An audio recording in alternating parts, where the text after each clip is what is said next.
This should be fun. I reached special o'clock. Yes. I feel more grounded, but I'm also sillier. Danger, friends. Oh my goodness. All right, now I'm actually going to be able to find the video to pin it. Because now we're actually live. Whoa. I believe in you, Illyria. Oh, I believe. Awesome. We are good to go. Hooray. Ah.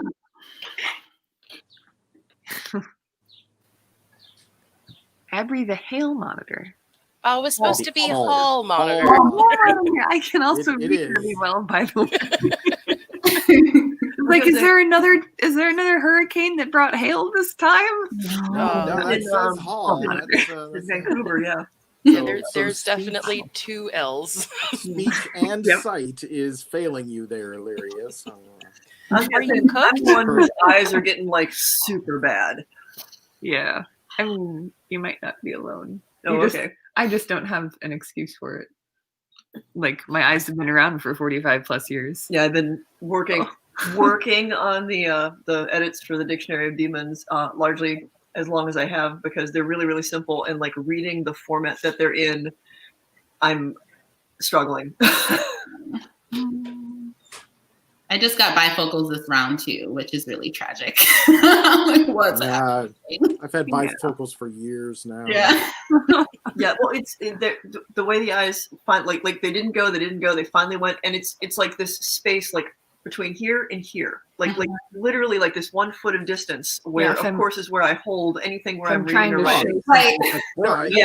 No, get away over I'm there. trying to like right here. I'm trying to read like something on my phone. I'm like this, you know. Glasses off, up in my face. Yep. I mean, all things considered, I could navigate like places I've never been before blindfolded and see them pretty clearly. So it's not like I need eyes that much, but reading, writing on a screen, that's sort of important. You have the beautiful eyes of your mind. Well, yeah, so clearly, but no one makes bifocals for them. Yeah, well, try not to do the path of the blind here a little too literally. That needs to be the name of an album. Beautiful Eyes of the Mind. Okay, that's an album cover. Good deal. Oh, look, we have another one popping in. Hey, Cass. Pride March and a Black Lives Matter march going on in Hollywood. That's gotta be so cool. Awesome to see. Yeah. Yeah, at this point we gotta fight because we are actually fighting for our lives. Oh my god. Yeah, Yeah, the city Markham, just north of Toronto, they actually had a very big march yesterday, I think it was. And everyone I know who went said like the turnout was a lot more than they expected because it's not that big of a city. So that was good to hear.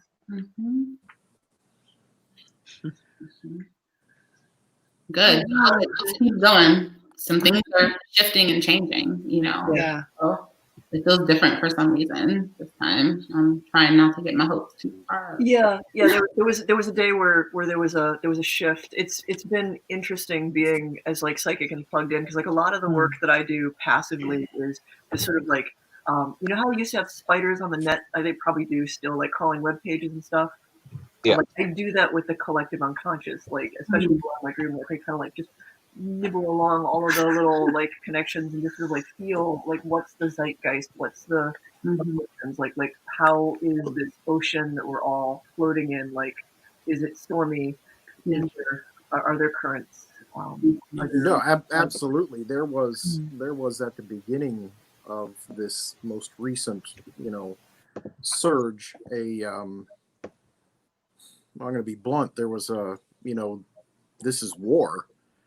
And then this is change. It shifted into a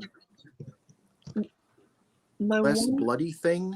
Yeah, well, my one fear about it is that what shifted more was the media coverage.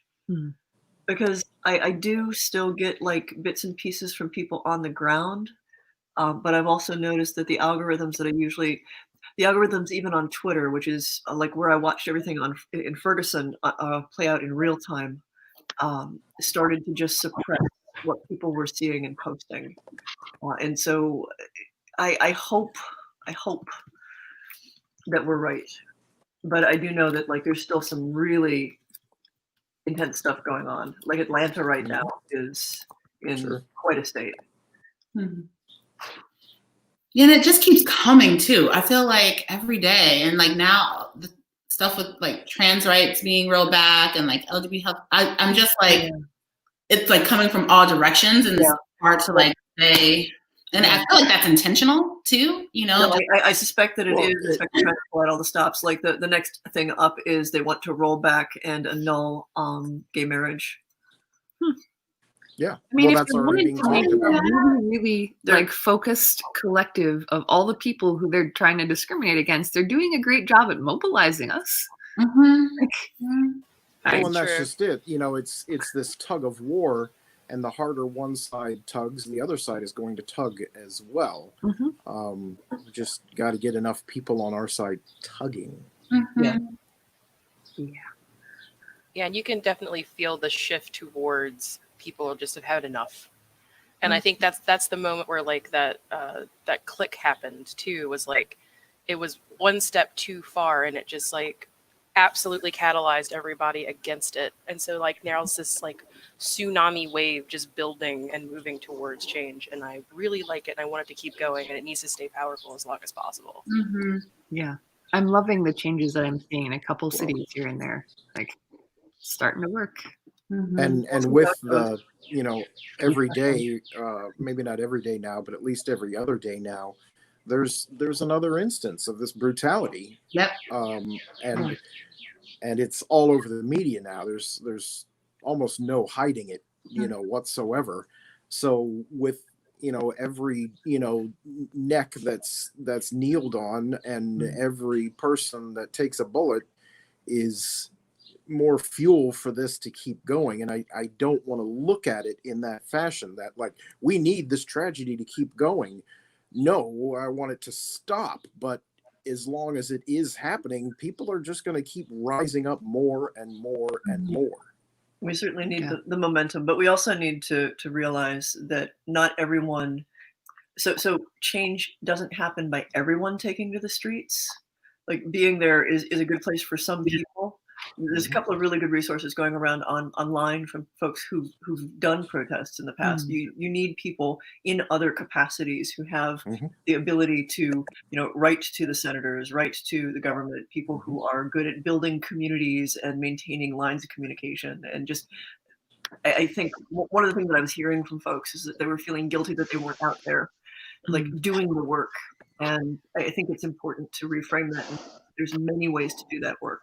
And Griff, I wanted to commend you, you know, white dude, for being you and like being vocal about it, because whether we like it or not, it's people like you actually being vocal and loud that the powers that be will be like, whoa, shit, we got to get our shit together.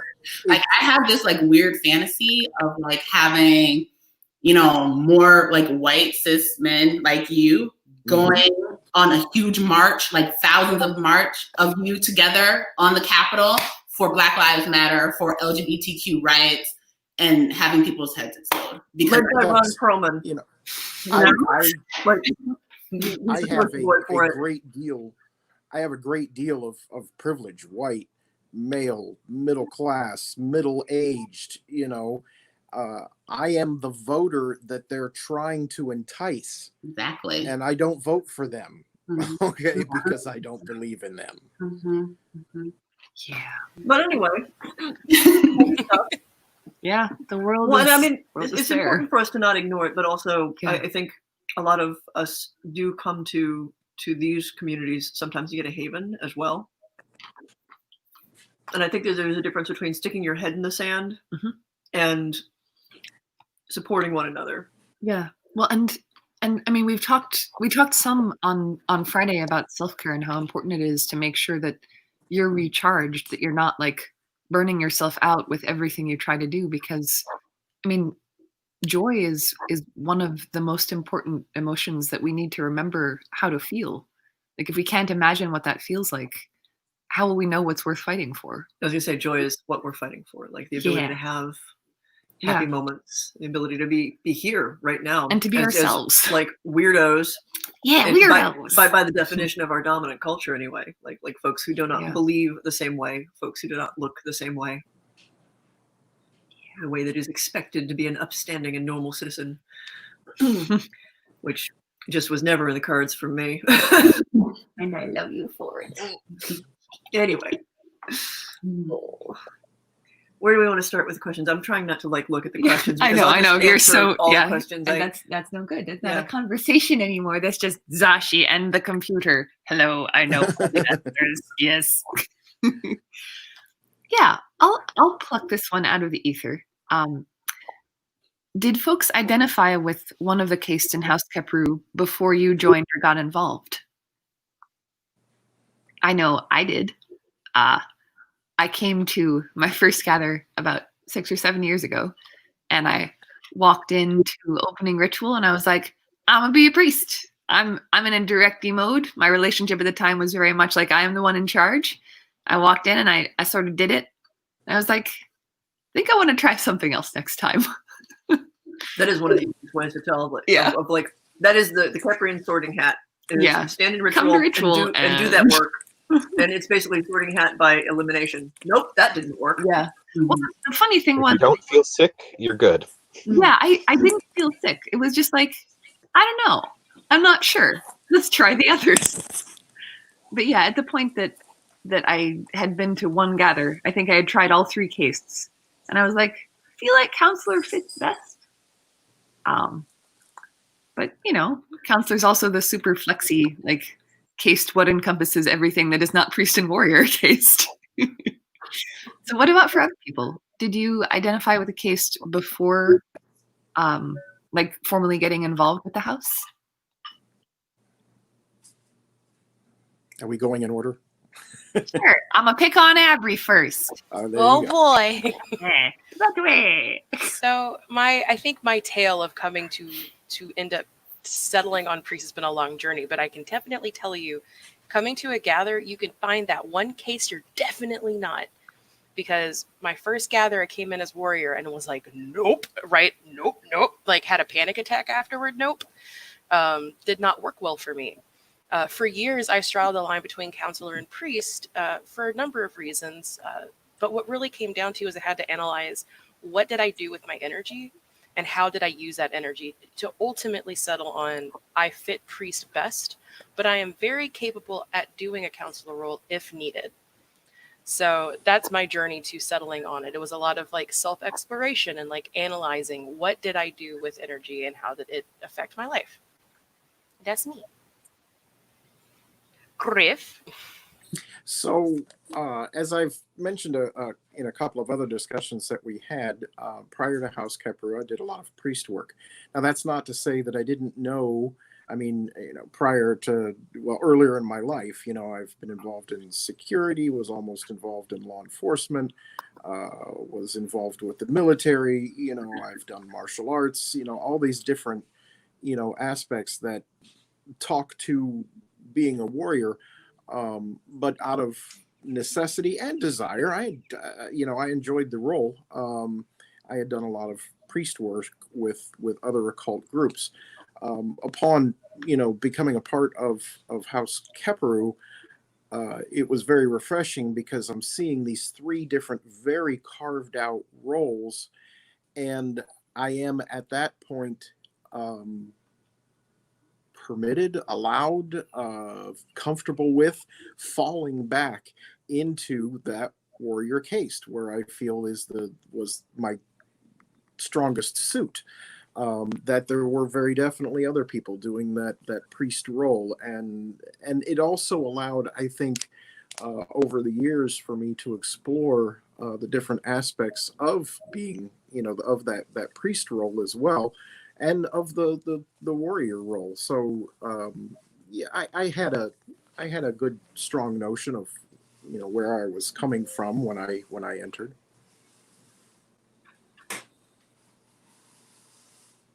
Next. Yeah, so the first time I actually was introduced to the house was at convocation, so it wasn't at Gather. And it was one of those classes that was like, here, let's break up into these 3 groups and we'll like play with energy. And I went into the counselor group because I didn't know much, and I'm a therapist. So I'm like, I'm a counselor. I didn't know. And so I went into that group, and we weren't like we weren't building ritual. We were just like in that group specifically playing with energy, and I could feel it then, and it felt really like interesting and cool. But then I went to Gather and experimented with actually being in the ritual, and I did it from in a priest role, and it just felt more than interesting. It felt like it just sort of clicked in a different way for me. Honestly, I think I would be curious about exploring stepping into ritual in a counselor role again to see what that feels like. It was interesting hearing Jax yesterday talk about warriors protect, counselors connect, and priests direct. And I think I definitely identify with that like direct piece, but I feel like I also do a ton of connection. That's also very natural for me to do. And so I think exploring that more energetically would be interesting to do. But yeah, so I guess to answer the question directly, I'd been coming to Gather for many years, coming in as priest, and then when I dedicated to the house, that is the case that I dedicated. With me, I think it was basically as soon as I heard the descriptions, it was obvious that priest suited me the best. There's some stuff with warrior that makes sense, but it was definitely when they talked about, the priest is the one who's doing the directing and, is often the mouthpiece, and all of that was already work that I had been doing with other traditions. So for me, it was as soon as I heard the descriptions, I'm like, I'm going to try that. It worked. And then honestly, I was probably going to Gather for probably 3 or 4 years before I even decided to be like, okay, well, let me do warrior in the ritual and see how that goes. Let me do counselor, and that one did not go well. Which is interesting. So, and actually, you're a really good indication of like your energy, but your past connection with us. Because where I know you initially kind of like snuck in was in with the harems, and where one would, basically you're off there masquerading among the counselors. Yeah. And that's how I know Kes from a very long time ago. Just kind of like hanging out, checking out this group of weirdos. But your past life is not necessarily a dictation in this case for your energy and the case that resonates with you. And that was also like part of the reason why counselor went so sideways for me in ritual, is because with you folks, it had a very specific association with me, and someone who I had a very negative association with in that role, who wasn't there when the ritual started, came by, and that just set me off. Now, I remember seeing your face in the hallway. Yeah, someone who at that time was known for being very deadpan and non-emotional, and I basically walked out of that ritual and went and just collapsed against a wall and had to have one of the house members basically like come to me and basically like reach into me and go like, priest, I know you're in there. Come on. Yeah, when Cass is on the floor, you know it's hardcore problems.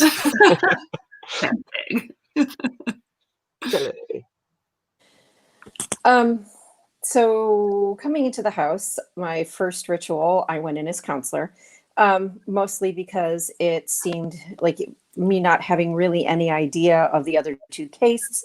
The person who had originally not introduced me, but had finally pushed enough that I came together, was like, hey, I know you don't know quite where you belong, but here, try this first, because it seems where you might fit. And I kind of stuck there. And it's been in the past couple of years that, yes, I am a counselor. That's how I generally function. but there are specific situations where I will flip into a more priest leaning. And I found out the hard way, like because you said somebody had to reach in and pull your priest back in. Last year at Gather, I flipped after our counselor panel into a priest headspace and got stuck because I was getting ready to do the ordeal path ritual. And the following day, one of the other house members had to reach in and pull me back into counselor. I had swung so far the other way. So it's a never-ending journey and learning and understanding what you're getting yourself into and where and how you function. Well, and some of the altered folks specifically who have leanings, it's actually like there's literally like a switch in your energy that can get flipped. So like process energy this way, flip, process energy that way. But and it's rough when you try to do that all at once. So or when you stumble on it the first time. It's time. always rough if you accidentally are like, oh shit, there's a thing in here. Yeah. Power up capacitors. What did I just do? I pushed the red button. What happened? Shit, I have no lower body. Well, it's all gone. That's when I do the light half of the year. I've learned, don't enter ritual with the warriors. Enter with the because I enter with the warriors. I'm firmly into doing this warrior thing, you know, processing energy like that. And oh, look, now it's time to lead ritual. Can somebody help me move this switch because it appears to be stuck in one position, you know? And that's and running ritual. You can run ritual as any of the three. Like there's warrior ritual, there's counselor ritual, but like it's a very different experience, and the energy gets run through like you as the ritualist and the group differently. I think last. Oh, sorry. Go ahead, Griff. The once we're all able to get back together in one space and have it together again. I've been speaking of holding that blot right, and I will definitely be leading that ritual from a warrior standpoint. It calls for it, it needs it, but so I mean I really do get what you mean by the different aspects can be the ritualist. Yeah, I mean, when I was putting the ritual structure together, of course, at first it was very priest-centric because that's like what I knew and what I was coming from, and then as we were like making sure that there were active roles for each of the others, we ended up with the Guardian, we ended up with Herald, and Guardian is kind of a formalized watchtower, like the personification of the Guardian at the gate, the Guardian of the space. And they challenge people coming into the circle if we have people coming in and out. The Herald, which is the counselor ritual role, is the person who think Hermes, think psychopomp. They are the ones that can go betwixt and between and freely move in and out of the ritual space. We've got a couple of rituals where people, we set up the space and there are people in the space doing ritual things, but there are people outside of it who are waiting in the wings and need to be brought in to this already formally cast and held space. And the counselor Herald is the person who's adept at maintaining all of their connections and still being in the ritual space, physically leaving it, and being able to bring people in and weave them in seamlessly. And so like there's all these different jobs and just neat ways to use our different hyper specialized focus with energy. Because that's the other thing is like castes are important for a certain set of Kheprians because if you believe in the past life stuff, like way back in the long ago, we each hyper specialized ourselves for a set role within a very ordered and at the time a hierarchical society, and that kind of had an impact and an imprint on our energy. But these three ways of approaching stuff, connect, direct, protect, what is it? Head, heart, hands. So doing and feeling and not so much thinking, but like, I don't know. There are archetypes that you find kind of everywhere. And so even if you're not someone who resonates with the Kheprian system, you're not somebody connected to that past, you're probably going to find that one or the other you lean a little bit more into, but you're going to be more apt than any of us to be able to fulfill any of those roles and kind of fit into any of them and just kind of go, well, personal preference would be doing this, but I'm a Swiss Army knife. I can do all of it if I need to. Yeah, Sean. Yeah, it was good. Actually, it made perfect sense at the time. Like it seemed like, you know, when you're living in a society and the way it's put together, you assume this is the way things are always going to be. And it had been around for a while, and it didn't have any indication of changing, and it worked. Like everybody had their roles. It was a seamless sort of performance of like these people had their jobs and these people had their jobs, and everybody worked together as a whole to make things within the temple work. Yeah, and then everything changed. Yeah, and not then everything. When the Fire Nation attacked. No, I know what I've been watching. But even in society today, you know, it takes, you know, 3 legs to make a table stand. And so you have your politicians, your leaders, because not everybody can be a leader. You have to have followers. You have your, albeit a bit misguided in Western society today, your police and your military. Those things are necessary. And then you have, to borrow from Babylon 5, you have your working class. You have the people that, you know, hold society together. Without we wouldn't have a society. So you have those 3 archetypal pillars as just regardless of Kheprian alteration or energy work or anything like that, you have these 3 basic structures throughout all of society. Plato wrote them about them in the Republic, and they're natural. People fall into those roles regardless. Mm-hmm. And it's also important to understand that each of those individual roles then branches out into a lot of other hyper specialized things. Yes. Like I know in the warrior Absolutely. panel, you know, in the past, because of the folks who were leading the warrior caste, most folks assumed that to be a warrior, you had to be a specific type of warrior, but that's only one subset. Mm-hmm. Like they were the perta, they were the ones that went out and did like all of the, you know, they were the conquerors. But then after the conquerors went anywhere, you had to have the builders go in, who were more adept at politics and communicating, were charismatic, were governors, provisional things. Like they built society back up. Engineers, artificers, the temple guards, the ones that just sort of like ranged from place to place and often worked as diplomats and like long. There was lots of roles, and the same for all of the different castes. Okay, yeah, we've got a question for you, Sardonyx. Not knowing how long social distancing will continue, would you continue to work virtually with someone in a different state? Sure, yeah. There's people in my yoga classes right now from all over the country, and I'm practicing by Zoom. So yeah, there's different rules that apply for teaching yoga than doing therapy. So I couldn't do that for therapy, but I can totally do that for yoga. It's fine. Yeah. Woohoo! Awesome. Alrighty.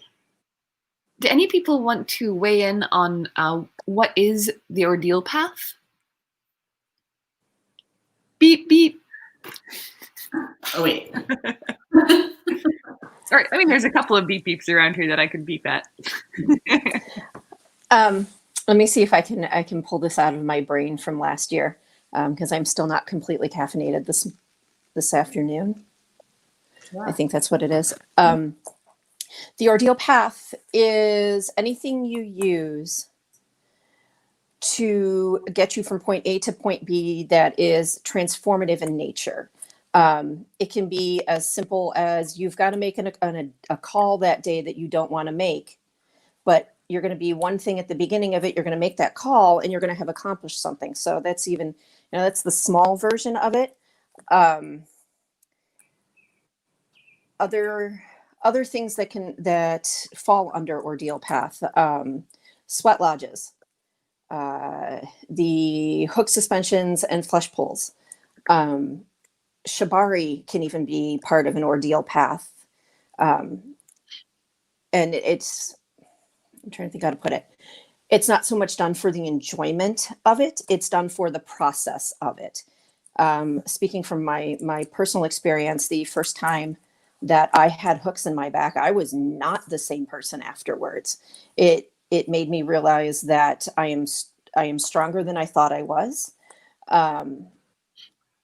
And that it's okay in instances like when I was uncomfortable to say that, yes, I'm uncomfortable with this, but it's also something I had to work through and fight my body and come out a different and changed person on the other side of it.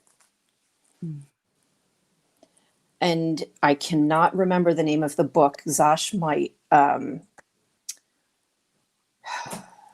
be able to. I think there are a couple of books that are actually called Ordeal Path or something with the phrase Ordeal Path in there. There is. The one that I used for Gather last year was Lee Harrington's book that I cannot recall the name of. Because the Ordeal Path was one chapter. I've also in the book Sado shamanism and used that term myself. Although like it is definitely a shamanic interpretation, but I think it's important to not call it strict shamanism because that's more very specific to indigenous peoples. Shenanigans. So many shenanigans. I feel like for me the Ordeal Path, like it can be kink related, but I feel like it can also be a more generalized state or path that you follow by basically challenging yourself, setting up ordeals that you have to go through.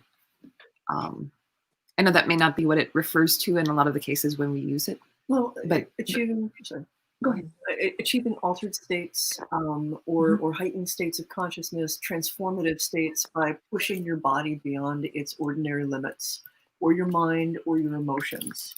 So pushing yourself, creating an ordeal that challenges you and breaks you down to some extent, and kind of by definition requires you to go outside of your comfort zones and find where is your strength, where is your power on the other side of that boundary. And I can speak to that because last year, almost exactly the year now, Illyria and I went to Tahoe, and I am a short, stout woman who doesn't hike, and we climbed a mountain together, and it was very transformative. So it can be something as simple as doing something that is outside of your normal purview of what is common to you. For me, it was hiking up a mountain and being like, I can totally hike up a mountain. A mountain can't stop me. So that was something I could channel throughout the next part of the year as like, how do I want to change myself? Because I am not limited by my body. You know, I can do these things if I just put my mind to it. And I had somebody amazing to help me through that, which was Illyria, who basically was my Sherpa, was like, oh, just a few more feet, just a few more feet. And then she would keep pushing me without me knowing that it was miles, not just feet. So having somebody sometimes to help you through your ordeal path, to be there as a spotter almost, is a good way of doing it.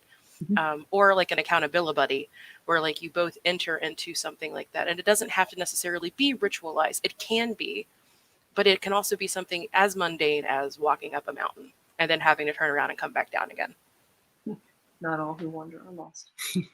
Like I've seen it be done to raise energy. So like using the ordeal, using the situation to raise energy to direct it for an intention. But that is how like the actual energy is raised and how that comes into a space, and then people direct it that way. So sometimes people make offerings of the energy raised doing the ordeal work to whoever.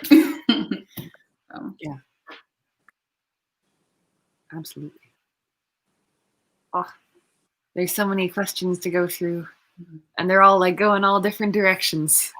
It is third day of Gathers. I know. There's been so many conversations to pick up. There's so much percolating in everybody's brains, ours included, because every question somebody asks like helps enlarge things. I keep kind of encroaching on you, but I'm like, it's fine. It's fine. I don't mind snuggling. Oh, do I have to snuggle my vampire? Mostly I just don't want to push you off the chair. It's fine. It's a big chair. And there's two of them here.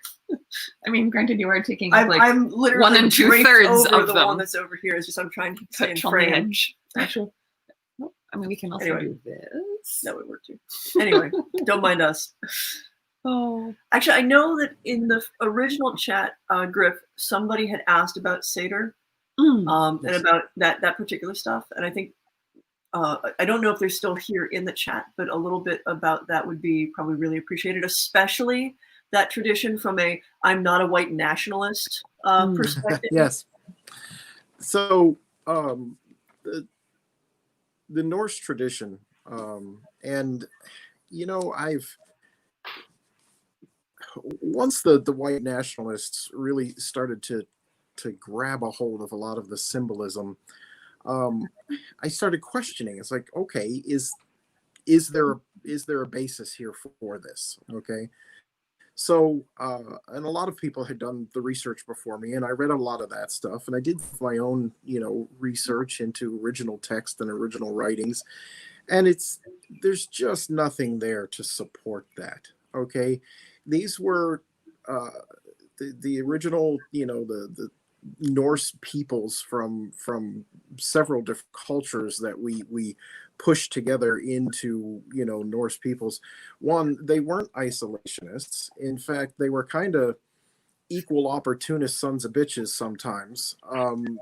They would trade or sack whoever they could to strengthen their society.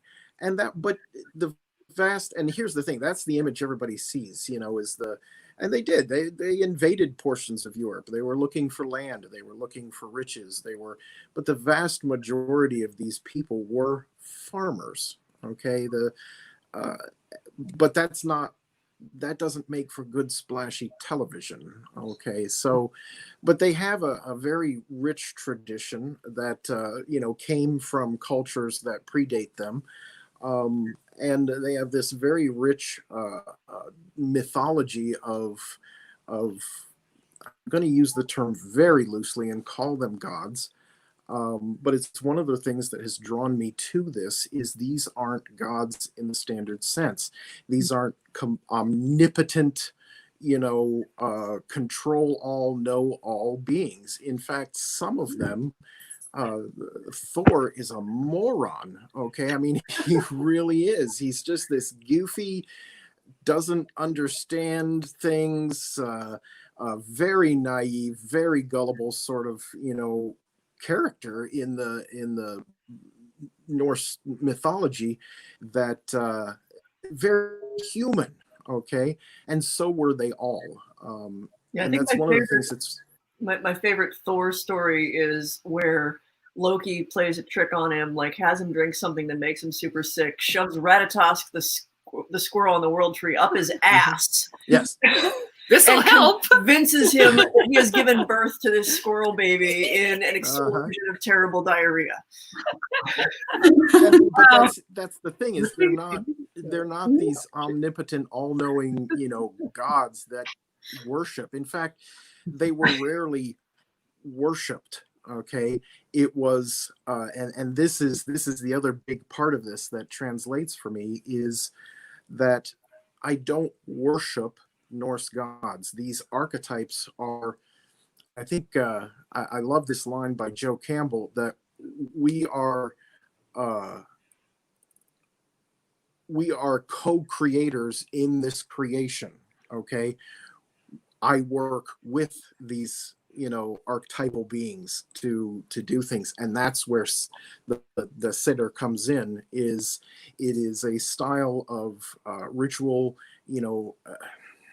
low, not high ritual, there is some of it, this style of energy manipulation, that you are working with these powers. You are a power amongst them, and you view all of this that's happening around you from a dual perspective of the fates have woven what's going to happen, but you are also a weaver in that pattern and can alter it. So it's predestination and personal choice all at the same time.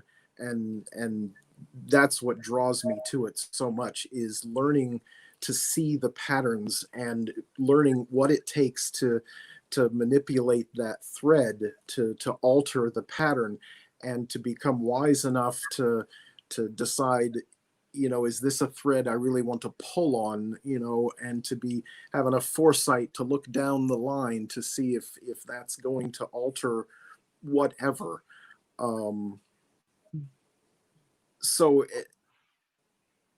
there's a lot of other aspects about, altering the pattern also alters the past, and so on and so forth. But that's where the base of it is you are with these beings a co-creator in this creation.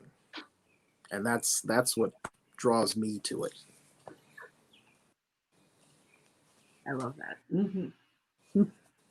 So hopefully that person was on there, or will catch this at a later point. Yeah. There's another question And directed at me, which is they'd like to come to me specifically and work the vampire ritual, which I assume is the ritual of transformation that's probably in the vampire ritual book or on a couple sites. And what is the situation to come down and like work personally? So my first answer with that is going to be, we are vastly underestimating COVID and the significant impact that that's going to have on us and our society. We are, approaching 120,000 dead in the United States alone, and it shows no signs of slowing down. And not to put too fine a point on it, I'm actually high risk. As an early heart patient, I am immunocompromised. I've been my whole life. I don't make a big deal about it, but I'm one of the people that would be in a really bad state if I caught this. So I'm not going to be doing any in-person anything in the foreseeable future, up to and including if they start filming again for Portals to Hell, unless I can like physically drive myself to the location and have a lot of control over like who I'm exposed to, I may not be doing that anymore either. And that's not just like a month or two. Like for the foreseeable future, this is not something I'm going to be doing. Like I will do what I can over the internet. And don't take this as a prediction. This is just someone who kind of understands a lot of how climatological change and shifting socioeconomic issues are impacting our world. COVID might be the first superbug. It is unlikely to be the last. So I'm not even sure I will be in physical person for convocation next year. The contract is still sitting in my email. So short answer is currently it is impossible to come and do something with me directly. I know that many of the rituals that you wrote in books were specifically designed so that people could actually run them themselves, though. Yeah, I mean, well, a lot of it was like, here, share this stuff. I mean, I'm a really big believer in like open source magic and material. So like it's not something that like I personally must do. I wrote it and shared it out there so folks could go, hey, this is a neat thing, and either do it word for word, which is okay. But the whole idea of living ritual is take this concept, adapt it to yourself, work with it until it speaks to you. And by its very definition, Gnosis is about the internal you. There doesn't need to be anybody else there. In fact, the more people that are there, the less personalized that Gnosis is for yourself. So, and a lot of people grip onto, I need this learned, experienced person to perform this ritual for me so that I can change. No, and as cliched as it is, the change really does have to come from within. Storm mentions that a lot of the rituals in the Vampire Ritual book are for groups, but it doesn't take too much cleverness to adapt things to get the spirit of a ritual and find a way to make it solitary. We've been working with that with a lot of our like seasonal rituals for House Kheperu. When we did the Karit project, it was like, how do we make this particular ritual, which really is focused on everybody standing in a circle together and being in the space together, how do we make that something that you can still do by yourself when you don't have any community around you, you don't have an option to do stuff. On one of the things I really liked about I mean, not only Kheperu rituals, but pretty much any of the written materials out there, is they're written to provide you a guide. And if you don't see exactly what you need there, you can adapt it. You can make your own. Like, I think sometimes that it's like looking at food and saying, ooh, I want to know how to make that, but not realizing that you have a kitchen and all the tools and like the things that you would need to actually make exactly that, because it's such a different feeling to like be making something and have your hands in its guts and understand basically how the sausage is made. And I think for me, like having a bit of separation between like, okay, I'm going to craft this ritual for myself to do later. I think that waiting a little while so that it feels like something that you don't understand in that sort of I made this sense, but that you can be there like as an experiencer of this thing that you've made. I think that'll be really helpful if you're not used to creating your own rituals and running them. Yeah, and I mean, it might be really cool to have a meal, have Julia Childs or Guy Fieri Yeah. cook a meal for you. But like, part of the appeal is that like they teach you how to do it, Yeah. at least to me. There's a quick question about what is convocation, and maybe we can grab a link for that and pop that up there. It is a convention, and I think some people answered it too. It is a convention In up fact. in Detroit, Woogity Michigan. pagan. Pagan. new. Actually, at this point, with PantheaCon closing, it will be the largest hotel-based pagan convention in the United States, to my knowledge, and it happens in February every year. It's a Thursday, Friday, Saturday, Sunday kind of deal. Pretty cool people run it, and you will more than occasionally see various folks of us.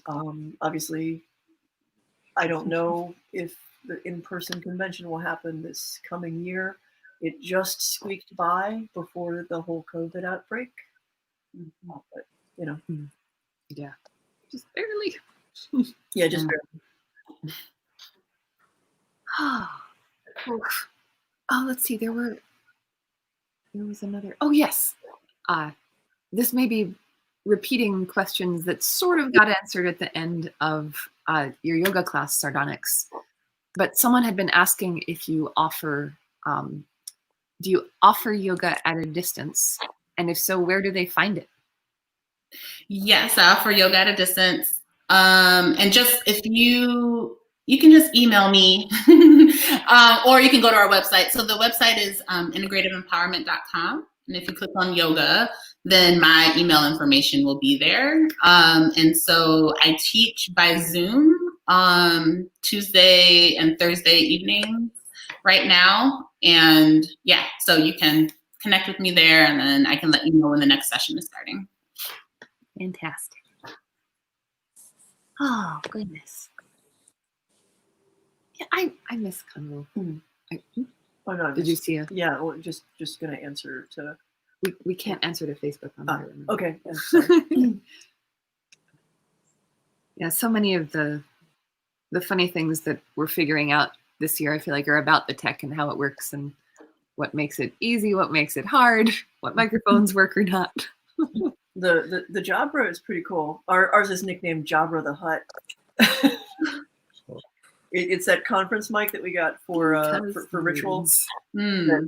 Honestly, like I've been using it for everything that we do for streaming because it typically when I'm doing like an interview or something, I have to have headphones and if I have an external microphone because there's feedback, but because it's a conference mic, it does some weird thing so it doesn't do that. Like I don't have to have the headphones in, which I kind of hate having some weird shit on my head when I'm trying to do an interview.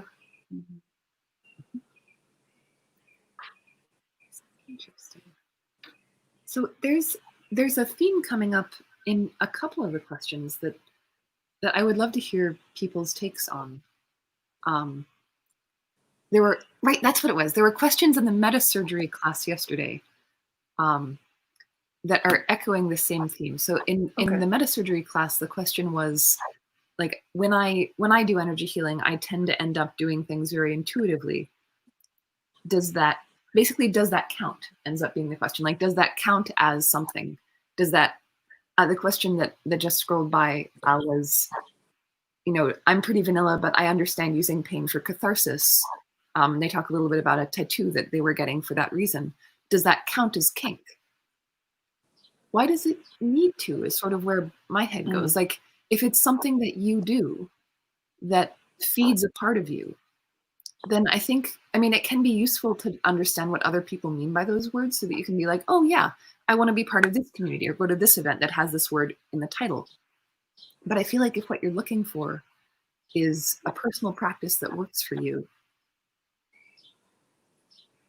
then intuition is a really intuition great is path wonderful. to do it. And knowing that you use pain for catharsis is wonderful. It doesn't, I mean, I want to say it doesn't need to count as anything. And yet I also understand that it can be really valuable to have actually a community of people that like say, yes, I do similar things and here's what I do. And then you can learn from each other. I think the deeper question, and this is something that we can all discuss, at the heart of that is the utility of labels. Like the power in claiming a label and like saying, here is this word, and that explains, like, I can put myself into that little package, and it explains a lot of the things I've been trying to like put a word to for myself. But also how labels, as much as they're useful, can also be limiting to us. So I don't know, like labels and communities and identity. Do we want to just sort of process that, like talk about that a bit? Anybody have ideas? I mean, go ahead. Yeah, go for please. I was just going to say, I'm someone who actually really likes labels. I think there's something really empowering to me about labeling myself. Let's say that. Let me make that real clear. Yeah. Like, I don't like being labeled by other people, but I like to label myself and be really clear about that. I think there's, I've done a lot of reclaiming of identity. I mean, even my name, like I've changed my entire name, and that feels really powerful to me. My name, my birth name is Joy. And that, you know, when you speak about limiting, like people saw me in this like, oh, you're so joyful. Oh, you're joy. I'm like, except. It's like you also get to be whatever you want. So yeah, there's something really powerful in that, you know, and, you know, in terms of like, access to spaces, I think to me it's also about some semblance of safety, right? So like I'm someone who identifies as kinky, and so if I know that other folks are also identifying with that, I'm assuming not the entire safety, but I'm assuming at least there's room for me to come and be my entire self and to talk about these particular issues here, that there'll be some level of understanding within that. Yeah, so I don't know. I mean, and I think also, yeah, like community and belonging and like pride. Like I'm queer too, so like that feels important to me. It's not something that I want to hide, and yeah. So those are my initial thoughts about it. Yeah, that makes a lot of sense. Words have power. Names have power. If I call myself something in a public forum, people are immediately going to put a connotation to that. They're going to put definition to that. They're going to form their own notions about what I am and what I do.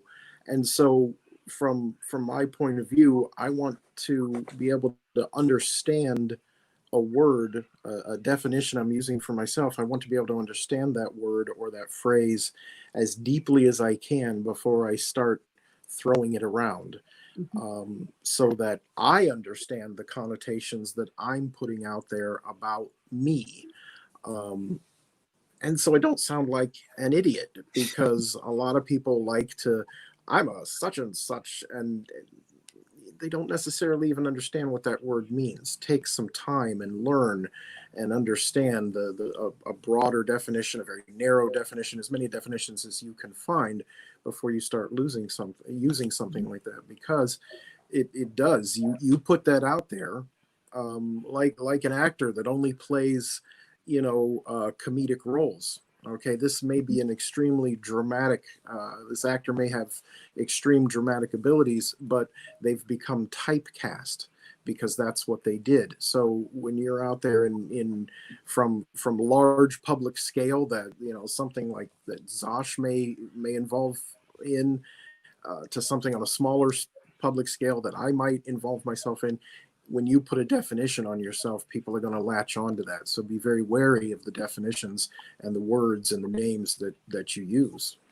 Yeah, and I think that's one of the reasons that I always have a little bit of a knee jerk, like, I don't know, like, take a second when people are talking about labels, because I think the way that I like to relate to people is not necessarily to say I'm a this, this, this, and this, but to bring up organically, like, oh yeah, and I really like doing this one thing, without necessarily labeling it, but just describing what it is that might lead me eventually to say I am kinky or I am queer.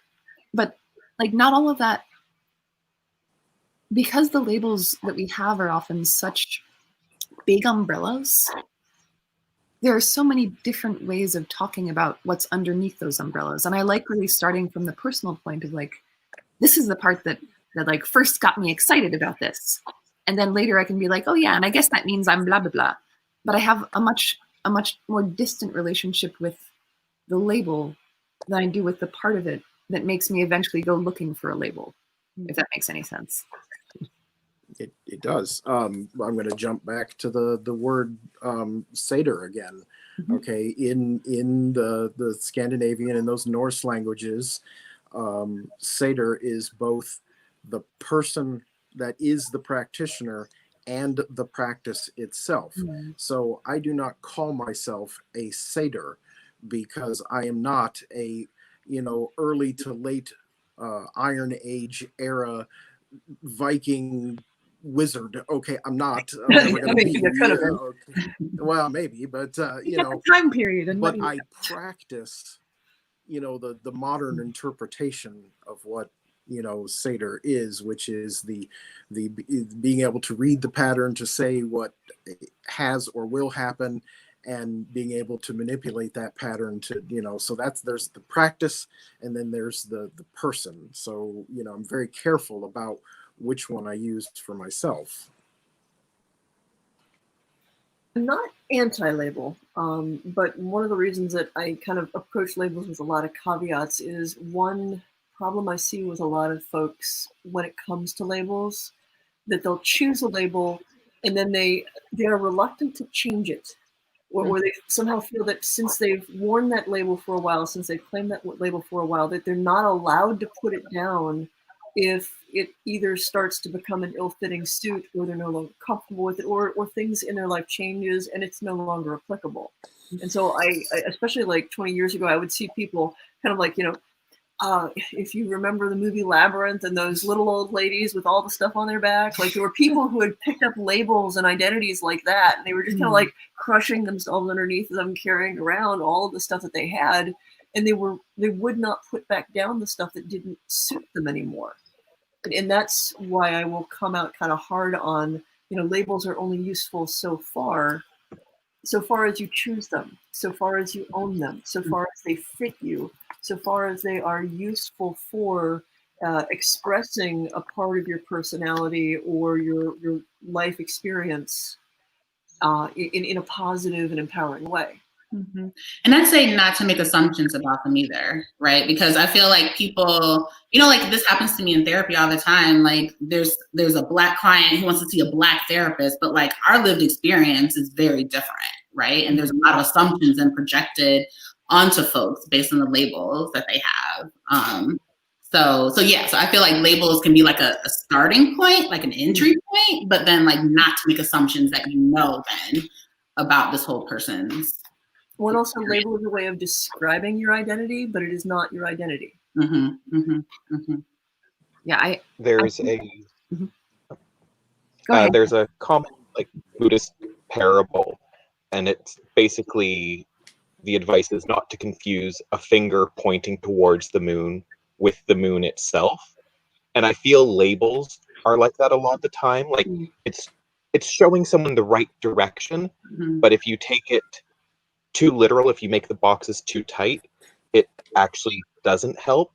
And then when it doesn't help, it makes me think of from Babylon 5 again, the foundationists who their issue with God is the more you try to understand or define God, the farther you get away because you're putting all of these descriptors. And I find the same thing can happen with a lot of people. Like, there's nothing wrong with identities, but if you're too strict in how much you're holding on to it and you're using too many explanations, you're actually pushing away the understanding of yourself in a lot of ways because you're giving people this entire string of labels rather than engaging them and letting them understand who you are, not words that might refer to you. Mhm.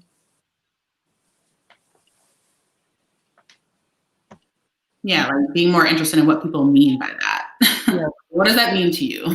Yeah. That is Stay- such a good question. Yeah, well, as somebody, like when I work in the paranormal community and folks go into a place and they see witchcraft or like what they perceive to be occult symbols, um, because a lot of them are coming from like the Lorraine Warren worldview, where all of that stuff is automatically a portal opening gates to hell and inviting demons into your life.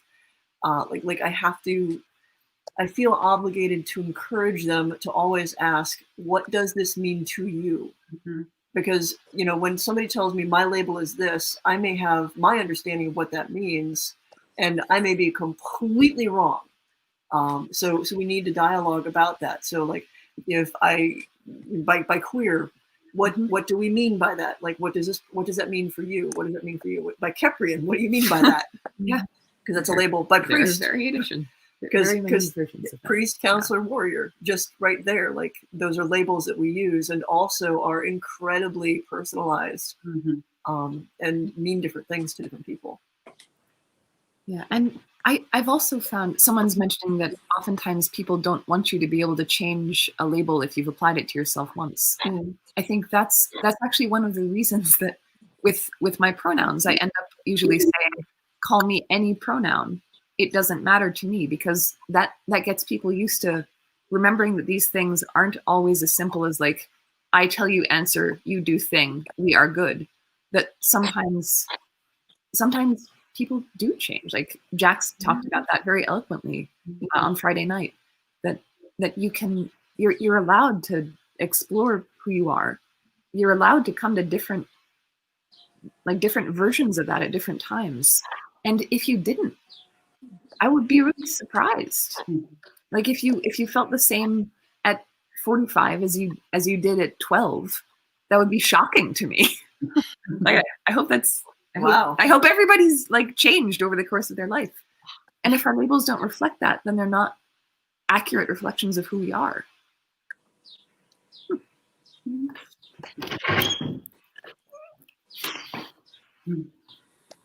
There's a good point where oftentimes people don't want you to be able to change your label. And I think of that as the Gilligan's Island effect. They're all wearing the exact same clothes every single time. Not just because that's all they've got, but because the audience gets used to seeing people and identifying them with a certain look. Gilligan's hat, Skipper's hat, like there are character things that we find comforting to come back to as sort of like the touchstones for that, how we associate and identify that person. And when something that we have come to recognize and cherish as a major touchstone of a person suddenly changes, it's easy. I watch a lot of people feel strangely betrayed, as if they had ownership of that person, as if they had some right to choose what that person chose, what's important or valid to them, because we don't always realize that we're interacting with other people, individuals who have their own things. We are interacting with our idea of that person. And so that's where we end up with problems when somebody suddenly changes it. We feel like the rug's been pulled out from under us. Wait, you're a boy now? What does that mean? Like, why? Because in my head, but why? And I've seen so many people react like that when somebody changes. Or, well, you used to be a witch, so how are you this now? Like how does that even work? Why wouldn't it work?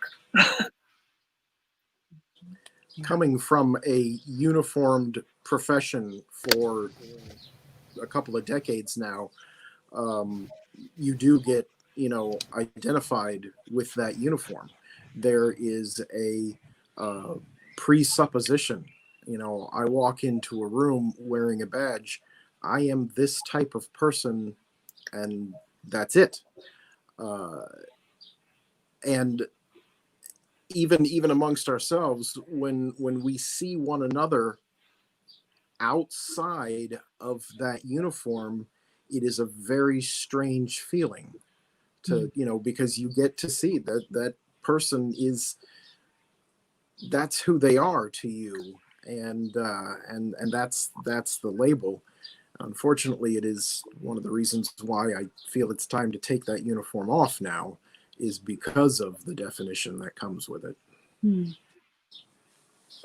Yeah. That makes sense. I will also say that if you're someone who finds yourself in a position of having a friend or someone that you know and love maybe who develops a different way to talk about their identity, and you find it's really difficult for you to wrap your head around that, that is actually an excellent jumping off point for some shadow work.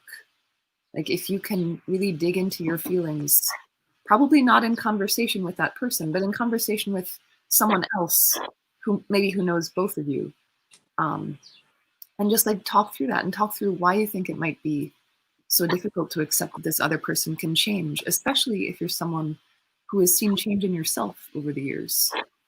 Like try to put yourself in their shoes, and also try to like really inhabit your own shoes and figure out like what's going on. Like, is it that discomfort of I thought I knew who you were and now I don't?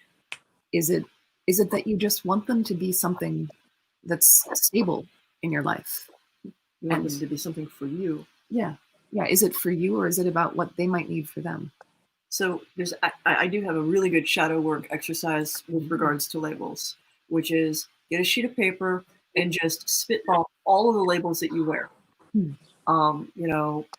Parent, cook, magical practitioner. Just throw all of the labels that you wear in your current life right now down on a piece of paper, and then get a second piece of paper and divide it into some columns. And one of those columns is labels that you own, that you have chosen, and labels that have been given to you by others, and labels that you're not sure about. Like you kind of like have them by definition, but maybe you're on the fence. Like maybe you do own them, and examine what labels you're carrying around that you have not 100% engaged in owning. And in the ones that like these are labels that have been given to you, examine how you relate to those labels and whether or not you actually believe that they fit.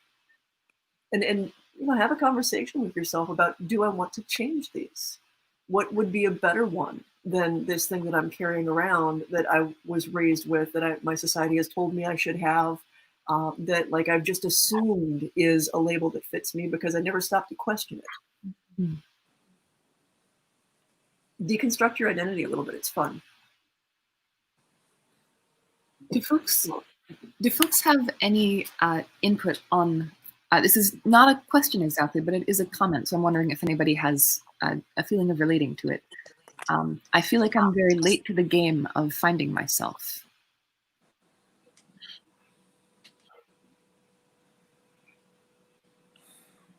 Okay. If you aren't continually finding yourself for the rest of your life, you're probably doing it wrong. Okay. If you wake up one day and you say, I found myself, this is what I'm going to be for the next 60 years, I feel bad for you that you're not open to the level of change that's necessary for growth. So new to the process of finding yourself, well, good. Maybe that means you've come out of a long period of stagnation. Welcome to the party, and I hope you find yourself forever. Every day you find a new self, a new aspect of self.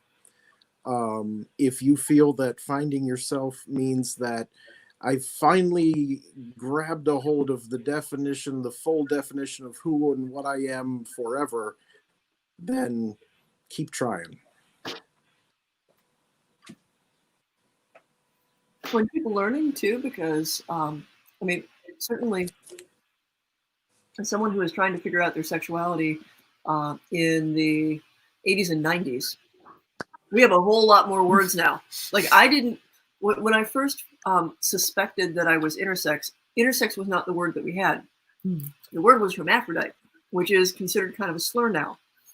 And then hermaphrodite shifted to basically herm and firm, so like male leaning hermaphrodite and female leaning hermaphrodite, and that lasted for about like that much.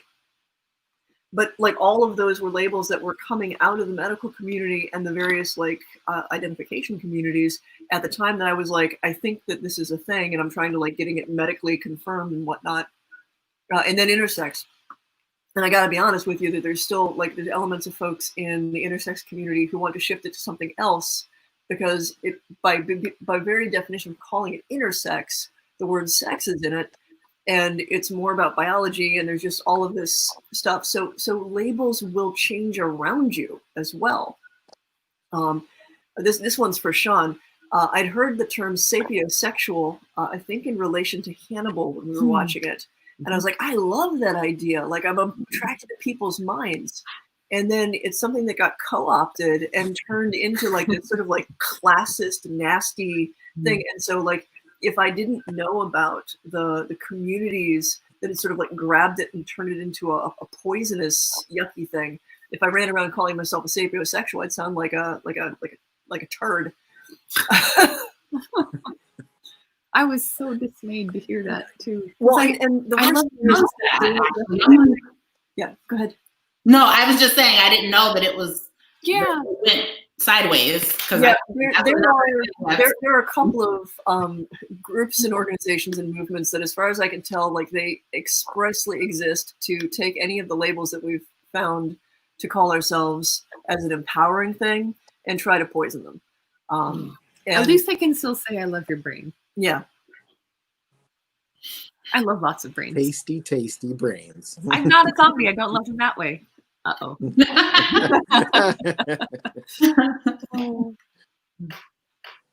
Yeah. Well, and that is, yeah, accepting that like skewed definition of sapiosexual, for me, it's not about accepting it. It's about recognizing that it means that to some people. And I don't want to communicate that. So that word is like, it's iffy now. Like words only really mean things when we notice what they mean to other people. As much as I wish they didn't, because it would be great if I could just use all the cool words and not have them get co-opted. I have a similar relationship with pansexual and bisexual because, well, I would never say that the term bisexual is, in and of itself is transphobic or anything like that. The trouble is there are bisexual people who are transphobic, and so I use the word pansexual because I'm trying to be very clear that this is not part of my definition. And it's that same thing. It's like, on one hand, I'd be fine identifying as bisexual and trying to make that clear. On the other hand, there are people who are using it in a very specific way that I don't agree with. Well, also to reinforce a gender binary that is, you know, I'm living biological proof doesn't actually exist. That's how I feel about lesbian versus queer, and that's why I say queer, because I'm attracted to many genders, and most of them people who are more of them, but like, you know. I'm still trying to get comfortable with queer because I grew up with it as such a pejorative, given that Smear the Queer was a game regularly played in school. So but at the same time, that is the one where I'm like, yeah, no, queer as a $3 bill, because I don't fit in any of those like little normative boxes. Yeah. I kind of feel the same way as Sardonyx with queer. It's like I was asked through work because we were doing a discussion around Pride Month about having to consistently come out. I look, you can't tell someone's sexual preference or even gender identity by looking at them. And I was asked to label myself in order to fit on the panel because they wanted to make sure that they had appropriate representation. Oh, they wanted to check off their little bingo box? It was an employee resource group, and it was all employee run, and I understand where they were coming from. But having to like squash myself into labels, I'm like, fine, put me under queer. I'm like, I'm me, I'm just me. But it's like, again, it's like lesbian has never fit.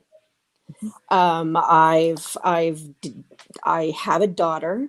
I've dated men, I've dated women. And it's not the gender, it's the person. And that's along with what Kes said. It's like, that's why I ended up leaning towards pansexual, because there is, even within the community, there is such a stigma at times to saying you're bisexual.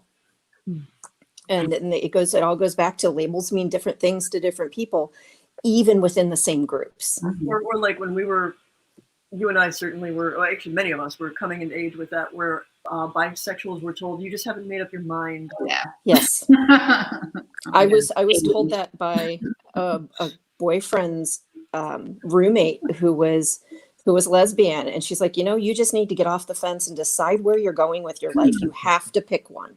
Can I have all the things? All the things. I would like to be able to choose and choose and choose and also choose again and continue to choose. I like some of the new words because I'm like, oh, there are other people who are like non-sexual but still like cuddles and snuggles and sensual stuff. Yeah. And fighting and scratching and knives. Right. Are you saying you'd like to continually evolve and learn and transform as an individual and grow? Why not? We're doing justice for you folks. I mean, we are the House of Change. Yes. Yeah. Yeah, I hope we never see a day where Kheperu in House Kheperu is seen as cultural appropriation, because it was not ever my intent. It was finding this one word that encapsulated so many things. And if ever it seems like it's going that way, please check me on it. I'm still struggling with trying to change, or if there is a way that I can comfortably change brothers, lovers, friends, and bitterest enemies. Because I keep thinking about that. I do, and I don't, and like it, I'm so like it rolls so tripping. And the thing is for me, like there's like some very specific circumstances for why that word is there, but along the line of change. Yeah. But it makes me keenly aware of how difficult it is to change things that have become tradition. Even when you recognize it's like, well, maybe that doesn't quite fit anymore, but it's the way we've always done it, the way and there is a comfort to that. There is a soothing.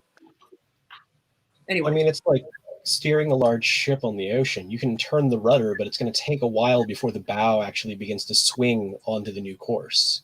Yeah. And it's going to take even more time after that for it to fully move forward on that new course. But once it's there, it's there. And then again, later on, change there may be another obstacle. There may be something that needs to shift again. And the aspect of change, the application of making that change is right there in the moment, but it's going to take time for things to swing back again to where that application of change is trying to direct it. And it's a constant sort of push forward, and it takes constant reevaluation of, does this still fit? Are we still who we are? That's not what I mean. Well, no, I mean we did that with the structure in the house. Yeah, where very true. For the longest time we were led by 3 cased elders, but that became like kind of unworkable for the actual administrative aspect and voting and everything. It had become pretty calcified, and now we've got like much more elected, like this whole elected guardian thing I like so much better than your appointed cased elder for life, because that didn't work out for anybody. Yeah. No, one more thought on labels. One of my great fun times over the past few years has been coming up with increasingly silly and ridiculous labels that I'm like, I can get behind this. So one of the ones, for example, is I was trying to describe like, am I pansexual? Am I like what goes before the sexual bit? I am an Illyria sexual, it turns out. I like the people I like. They have some things in common, but not really enough to like be able to pick out any others like them by describing the characteristics. So I just like them. It's like the least useful label ever, but that's why I love it. I hazard to say, in looking at the various people that you're attracted to and involved with, there is a bias toward a type of more masculine than not Gen X creative, broody type. Silly, but also silly. But also silly, surprisingly yes, silly. with a squishy, with an unexpected squishy center. Having seen that there's a couple that fit into that now. Well, and of course, yeah, there's always because also acceptance. poly, because also all the things. Hey, Abri. Yeah, I need to go check on the food. Yes. Abri, you had thoughts, and I want to hear what they are, even if they're slightly like from the conversation a few minutes ago, because you weren't in. No, I wasn't. But I like bisexual and bi erasure is like a thing that absolutely drives me up the wall. Because as somebody who identified for a long time as bisexual and like leaning into Kes, like I've reframed that now as pansexual for many reasons, but just because the person I'm in a relationship now is of the opposite gender does not mean that I am not that, I do not identify as like bisexual or something of that nature. Like I can't stand the fact that like, because I fall into the normal, suddenly I am only normal and I am not allowed to be whatever I want to be. And I think it's a very cruel thing to do to somebody, to be like, oh, now you've done it right, now you're in the normal again. And it's like, I've never been normal. It's not something that I ever agreed with.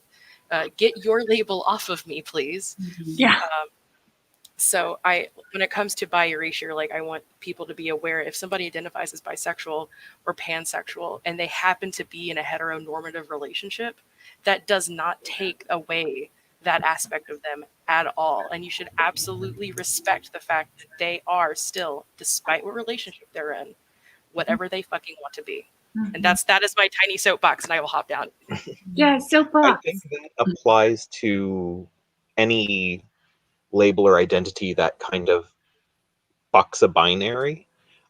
Because, I've had similar things where people assume because who I'm in a relationship that I'm either gay or straight. And, I'm poly, but for the last 4 years, I've only been dating one person because I'm also very lazy. But that doesn't mean I'm not poly. It just means right now that poly is only manifesting in one relationship. And then people sometimes have the same issue with people who present in more gender fluid ways. And then they assume that just because someone has started to dress more masculine or more feminine, they're no longer something else. They're man or woman. And we erase all of these identities that kind of fall between or beyond. And we have to be careful.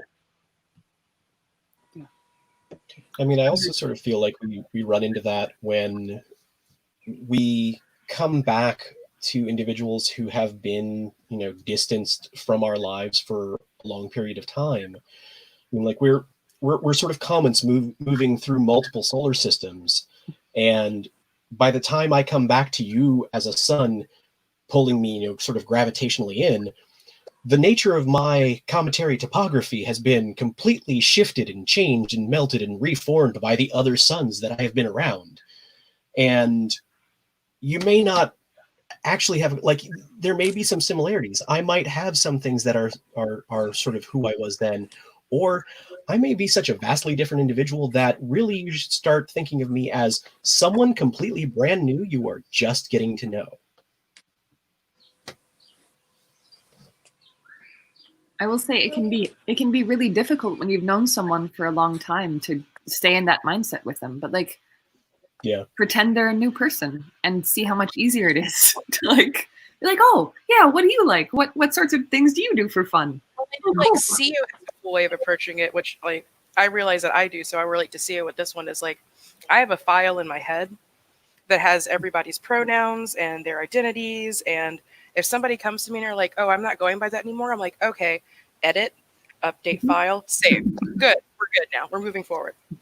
That's So literally how I've described it too, because people have sometimes said things like, wow, you've done really well at not misgendering me or so and so, or things like that. And it's like, how do you keep track of it all? And it's like, I'm a robot. I just go into the file and I just change a line. It doesn't work like that for everyone, though. You can't all be robots. Only humans. Robots have to stay cool and unique and special. The rarity makes them more precious. but you could say too, like the process of visualizing, going into your mind and like editing a file is a visualization to help you with a social interaction. And in some ways you could almost say it's magical. Well, it ties right into things like we were talking before about memory palaces, where you have either internally or externally, however you want to define that, a spatial arrangement of information, and the way that you arrange that and interact with that allows you to interpret it or remember it or understand it differently. Yeah. Good use of a visualization, if you ask me. Ugh. Yeah, I also relate to the poly but lazy thing, Kes. I feel like especially in the pandemic, it's been a challenge to remain connected to people, no matter how much I care about them. Even like my oldest friends. And there's definitely some like shuffling around going on in the back of my brain. It's like I still monogamy. Monogamy, the lazy person's polyamory. Yeah, exactly. Oh. Ugh. Rawr. How's everybody doing? Are there any things that any of you wanted to talk about at Gather this year that we didn't get a chance to talk about? Because I realized, like, we're taking questions from the folks who are here with us and attending, but like, what about those of you with faces on the screen, or Abri with no face on screen, a voice on screen? I am a robot voice. I'm sorry. I'm really enjoying the fact that I don't have to come up with a script for anything. That people are just tossing questions and I can talk. Okay, I'm enjoying that this year. Awesome. Good deal. Well, keep on throwing questions at us. As disconnected as it can feel doing it this way, I also kind of like that, because at Gather, I'm definitely the person who runs up to my room, between like every other class or so, and I just have to be like, no people, just me, nothing else. And it's a lot easier in this case because it's literally, well, a class is over. Do I want to switch over to the Discord to chat? Or do I want to go make dinner? And it's a lot easier for me to do that this way. And mad props to Illyria for being that person who's looking at those questions, who's feeding us those questions, who's getting all these links and stuff popped up on the various social medias so we can make sure that we have the right thing to log into and all the people who are watching have the right thing to log into. So everybody type Illyria. clap for Illyria. Clap for Illyria. Thank you all. Look, we'll just scroll through all the banners because you reminded me I'm supposed to be doing that. Thanks. You lazy here we ass. go. Plenty of banners. Oh man. I am so glad that we came across the platform that we're using now, because without it I would be so lost. Like I may design websites, but I specifically do that on a platform that makes it easy so I can focus on content. And that's what I like about this platform, is that we can focus on content, where content equals your questions and answers and faces. And oh my God, lots of people are clapping. Oh, it's fantastic. Right. And actually, just going off of that, Griff, along with saying how great Illyria has been with this, Puck has also been super helpful with a lot of this stuff. but So she's much. been behind the scene for the most time. So a lot of people might not realize that Yeah. most of these panels and classes, we've had Puck behind the scenes helping do the same thing, arrange questions, bring stuff Yeah. up, Everybody clap for handling Puck! Thank Woo, you so Puck! much, Yes. Chuck. not seen. Keeping the rest of us sane, like, because there's so many channels this is streaming to. Puck has been collecting questions to make sure nobody's questions got lost. And it has been incredibly helpful. We've got a question for you, Griff, since you enjoy questions so much. Sure. Do you have any book recommendations to learn more about cider? I don't actually know how to pronounce that. Or a website or podcast or any resources you'd recommend. SAY and then that weird Scandinavian THD thing, and then R, not ER, just R. Which books? All of them? No, really. I mean it. Because so little outside of good copies of the mythology and the Eddas, the prose Edda, the poetic Edda, and the runes that we have found, archaeologists have found. Then you have to start outside of that direct information, and even the prose Eddas and the poetic Eddas are still not direct information. Then you got to start looking into the records that the church has kept because of the invaders, and read it all, and then start in your brain cross-referencing the things that seem similar, because you're going to get such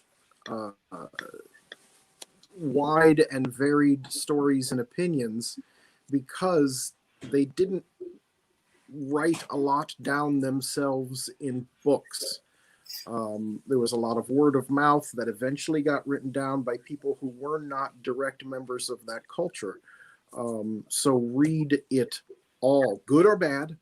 Okay, I'm not going to sit there and be the judge of what's good and what's bad information out there. Read everything, and the bits and pieces that keep lining up with one another are probably more true than the bits and pieces that just seem to float. But yeah, I can throw a couple links onto the Kheperu, the Gather page, that are books that I have found personally helpful. So I quick recommendation: start with every copy of the Eddas that you can get a hold of. Start with the Have 'em all. Start with as close to original sources as you can. But then there's other sources that at least I found helpful. I'll put some links up there. Awesome. That is fantastic. And going off that question, I know people have talked about a bunch of different things this weekend. I think it would be wonderful to, like, we'll make a thread for resources in the Facebook Gather group. And I think it will be a very plump thread once it's done, because there are so many good books and so many podcasts and so many groups and so many channels, and it's just, there's a lot. So keep your eyes peeled. All things will be written down. Oh, and we have a Sophie again. There's a question about having younger folk who have questions about energy and ghost hunting. Yeah. Any good books or podcasts to encourage the exploration of younger folks? Ghost hunting, the paranormal, stuff like any of this sort of stuff. So, Kelly, maybe. Kelly, as you have a going on 18-year-old, are you aware of some resources that you might recommend to teens and tweens who are interested in all this stuff? I surprisingly am not. The best advice I can give is just be honest. And if they come to you going, okay, there's this thing, it's weird, you're going to look at me funny, just listen.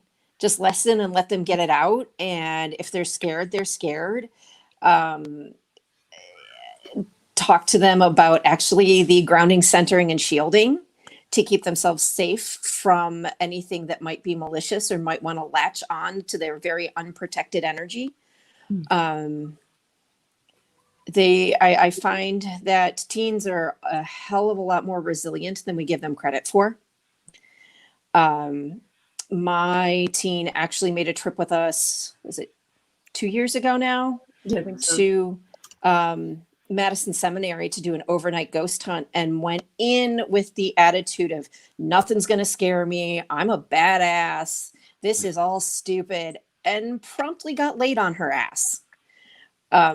She got spooked really bad and had to, with the help of friends, and Kess was there and was actually one of the ones who was pretty amazing with her, to help her realize that you can't go in with that kind of attitude. You have to be respectful, and just helping them learn, even watching the different paranormal shows on TV and discussing the way different people do things. As you know, you have different mediums work different ways. Some read a room, some do automatic writing, and everybody processes information differently. And I know we've talked about this in other discussions, that everything is processed and filtered through what you know of the world.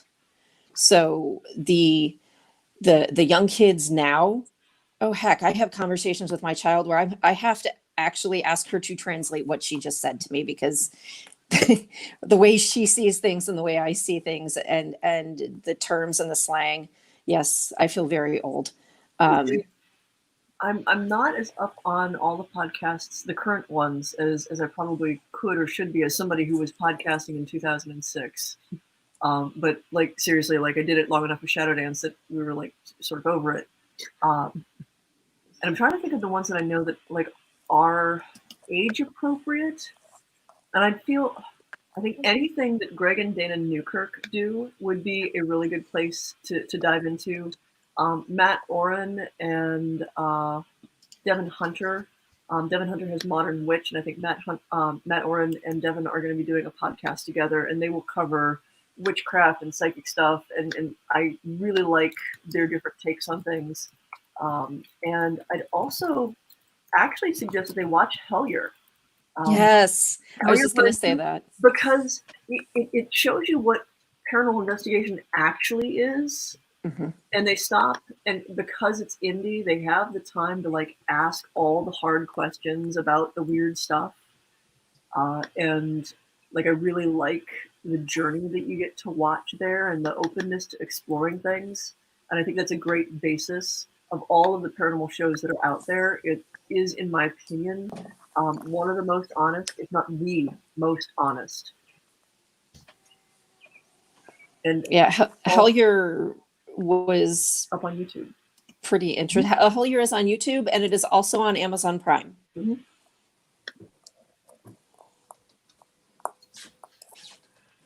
Yeah, I know most people probably saw flash on their screen about Resident Undead. That particular crew is a wonderful crew to look at if you're looking at a new approach or a refreshing approach to paranormal style of like going into buildings and looking at very things. much like to second whatever was just put up about Resident Undead having one of the more innovative and open and fresh views of paranormal work.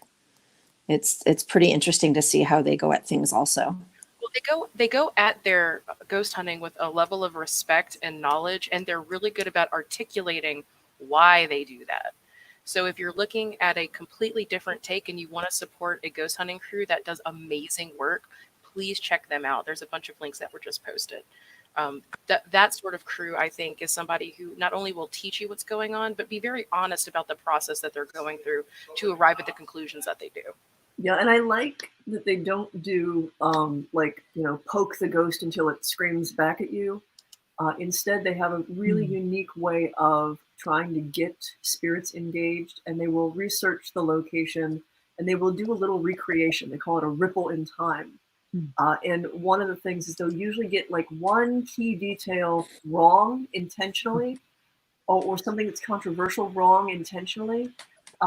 Because if you're dealing with intelligent spirits, much in the same way that if you're dealing with human beings, regular in-body human beings, if you confront them with something that's really important to them and you get it wrong, they will be compelled to correct you. They will react. It didn't happen that way. And I've been with them on investigations, playing in the role of like kind of observing psychic as they do the EVPs, and I'm like listening for like what things do in response to their little ripples.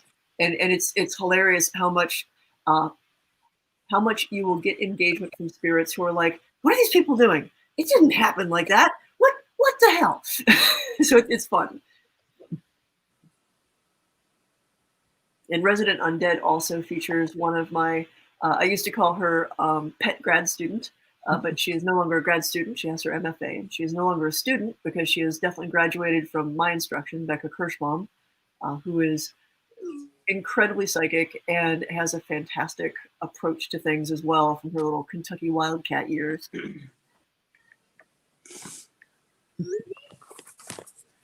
So, I've got a question that since I stated due to the virus, I'll be changing my rules for engagement. Will it affect next year's gather? I'm playing it by ear for like that far in advance. But like the next. Yeah, what I can say is we scheduled next year's gather later in the summer than we usually do for two reasons. One reason is so that Christopher Penzak and Steve Kenson and Adam Sartwell will all be able to attend because their next summer is already heavily scheduled. But the other reason is that gives us a good solid chunk of time to allow for scientists to develop a vaccine. The initial estimates of how long that would take were such that if we had scheduled it in June, we would be at the early end of when we might expect to see something. Yeah. And of course, this is also all still up in the air because it's the future and it hasn't happened yet. So what we're going to be trying to do and prioritizing over everything else is everyone's safety. We definitely don't want to postpone Gather or only be able to have Gather 2021 online, but we will prioritize safety over all of those desires because that is the most important thing. We would never want anyone to get sick from coming to Gather. Us included, but all of you too. Yes, 100%. So yeah, the rules for engagement for now are that we're not doing any of the usual classes that we offer at Inspiration House. Inspiration House itself is still open for investigations, but we're leaving 4 to 6 days between every group coming and the next group coming, so that we have time to get in and clean safely. And then if we're bringing any germs with us, they have time to die on all their surfaces before any guests come in. Yeah, we've got it spaced so that if somebody's there, then it stands empty for a while. Yeah. And then we go in and clean everything and disinfect everything, and then it stands empty for a little bit, and like so that there's like this big window of this is as sanitized as it possibly can get. Yeah. Oh yes, gather merch. Remember to get your stuff. We've got t-shirts and hoodies and other sorts of things with that wonderful sigil that Abri made. I'm about to put that up on a, oops, that's not a banner. I'm about to put it up on an actual banner. I did a sneaky with this year's 2020 sigil, which was I wanted the sigil to be something that was an energy working that we could all participate in. So if you didn't know, yes, the new Gather hoodies and t-shirts and the symbol is something that you could use as a way of reconnecting to the space and with the energies present here. And if it's something that you want down the road to kind of remember the energy of this time and place that we all participated in, even if it's virtual, you can actually use that sigil as a way of accessing it. And it was done on purpose. It isn't energy working. It's a very benign energy working, but it's more serving as a reminder of how awesome things are. And they also look awesome. And they're amazingly comfortable. From the other year. This is from last year? I think this is last year. That's last year. So yes. I wore it all day yesterday and it was the coziest. It kept me going.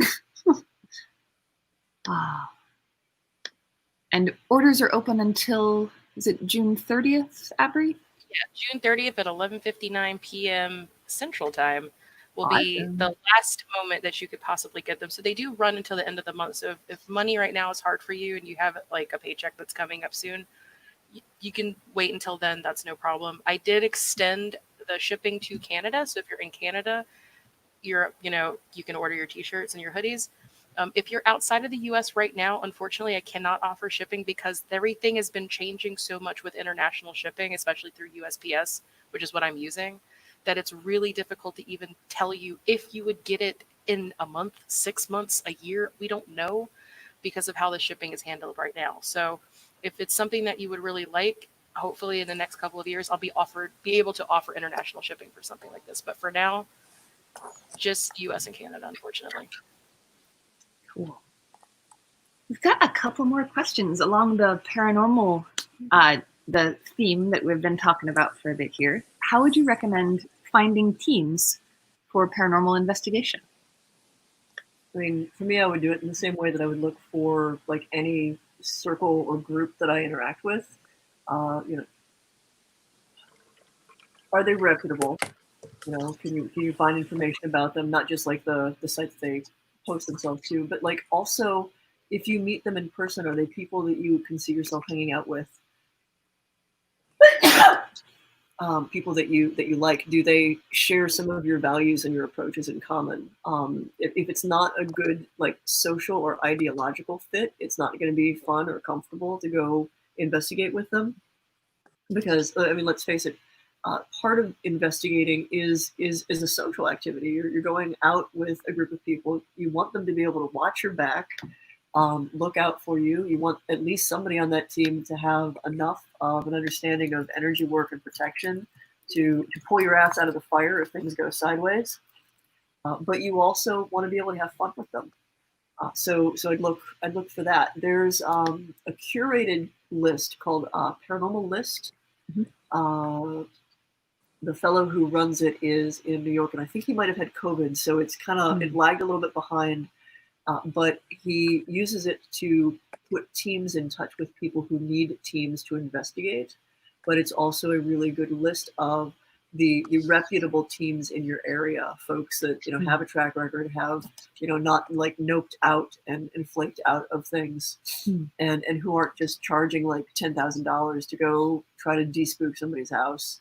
Because there's a few groups like that where it's they seem to think that this is a get rich quick scheme, and that's just not. Well, at least that wouldn't align with my ideology. So there's another question of whether we might be able to get S.J. Tucker to play at the 2021 Gather. I'd like to. I will definitely try. It is a life goal. They have a small person, They do. And so traveling has been a little bit more complicated with them. But yeah, both Suj and Arjul. Arjul, we click fantastically well. I'd love to see him on more panels. Yeah. So many fun conversations there. And the time is never long enough. Oh. Thanks, Morgan. Kelvin's already signed off. It was nice to be able to see him. I know he's one of the ones where like moving to Oberlin meant that he was never going to be able to make it to the Gather again. Yeah, that's rough. Oh, perfect. We've got a link for you all. Yeah, for the hall monitor. Not the hall monitor. I'm saying the words as I read them instead of. I am the hall monitor. You are.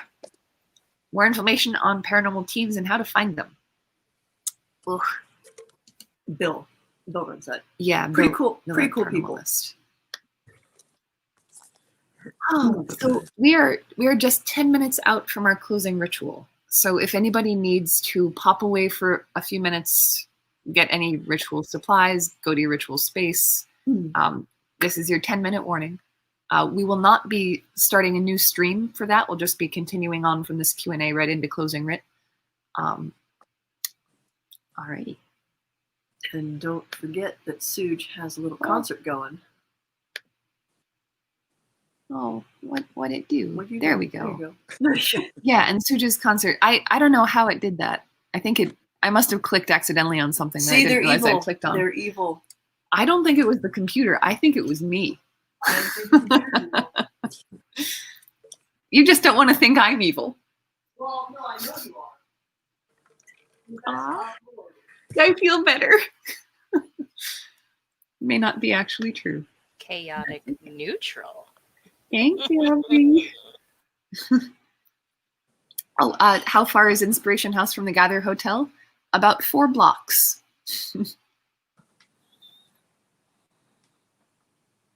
Walking distance, even if it's raining. Yes, definitely. And yeah, the question about other potentially online gathers, I think that's something we're going to be talking about. I definitely like that idea also. Yeah, I'm in full support. Yeah, like it's an amazing way to connect when we can't actually travel and connect in person. And yes, I saw in here, this is a great topic for our last few minutes, I think, because we're coming up to the end of Virtual Gather. So do people have final thoughts on con drop and how to address that? I know for me, I like jumping from intense project to intense project. So if there's something else that I might be able to dive into in like 20 minutes or so, maybe 30 minutes, I'll probably do that. Time for another deep dive. Either that or I might take some time to go for a walk. That'd be pretty nice. But For some people, sorry, do you want to finish? For some people, the con drop is connected to the social connections that we have. So this is just another time to plug the fact that we do have a Discord that people can join. So you can go and chat with us there, and that might help with some people. And one piece of advice I have is, even though this gather wasn't in person, so we weren't doing as much work, a lot of the time people go from doing lots of high energy stuff at gather to going home and not, and that's part of the crash. So make sure that for the next few days you're just, doing some sort of magic or energy work if you don't usually, just, work on running something through your system, keeping yourself active so that you don't just have this sudden drop from being up here to wherever you might be usually. And tangentially to that, like I know something that I usually do on Tuesday nights going forward is holding like little mini classes on our Discord. So if this environment is something that you like and you want to continue to participate, feel free to come by our Discord again. This is another plug for it, so that you can hop into something like that and get the interaction similar to Gather, but on a smaller scale. And that's something we can do throughout the year. Going along the same line of that, if you're not in a position to continue what we've been doing all weekend, or you just don't have the direct support because either you're social distancing or maybe you simply don't, get yourself a notepad and start journaling about everything that you've heard and thought about this weekend, and make a list of topics. What do you think about them? What do you feel about them? What do you want to explore about them? It's a nice way to continue that process of feeling and thinking about everything you've experienced this weekend, but doing it just yourself. Mm-hmm.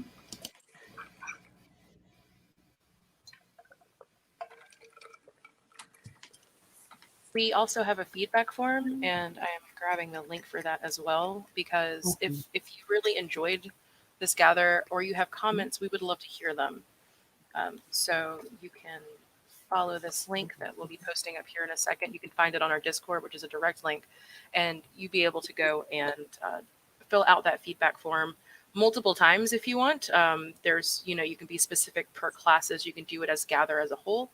And that's a really good method for us to receive your feedback, things that you loved, things that you would like to see in the future, any of that sort of thing. Anything you can give us will definitely help experiences going forward in this sort of a format stronger.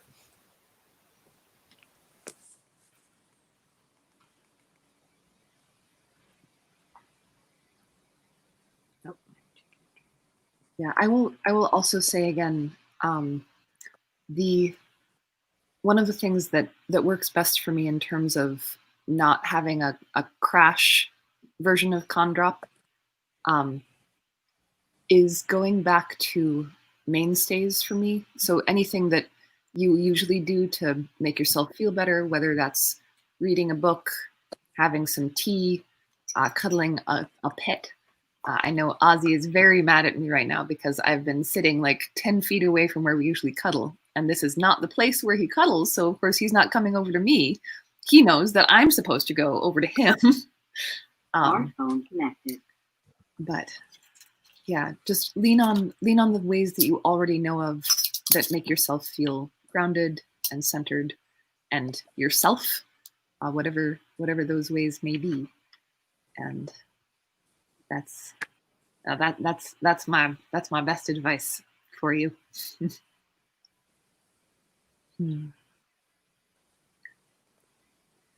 Ah, yes. Uh-oh, that sounded like a piece of chicken hitting the floor. Oh, goodness. It's a good thing I'm not kosher. Why? You didn't tell me. I know you're not kosher. Oh, that's a big piece, my love.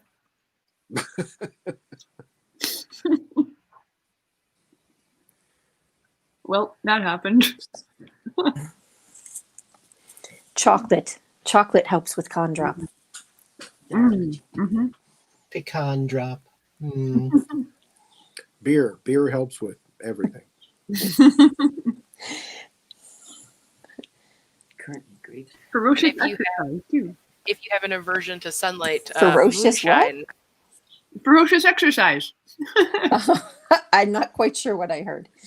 To be fair, she had a mouthful of my meat. Shocking. Truly shocking.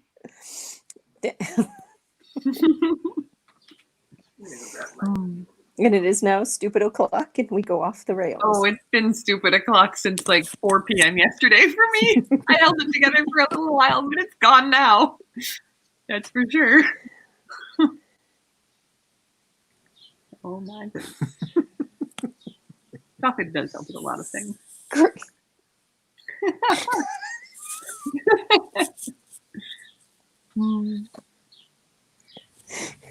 Griff, you have a growth. I do. Wow. It looks Yeah, like I a very know. friendly growth. That's nice. Uh-huh. It's not trying to murder you yet. Oh my.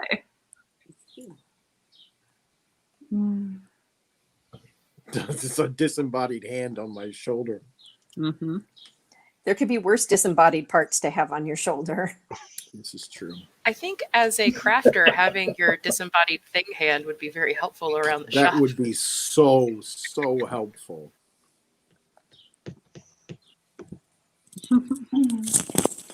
Alrighty. We're coming right up on the time of ritual.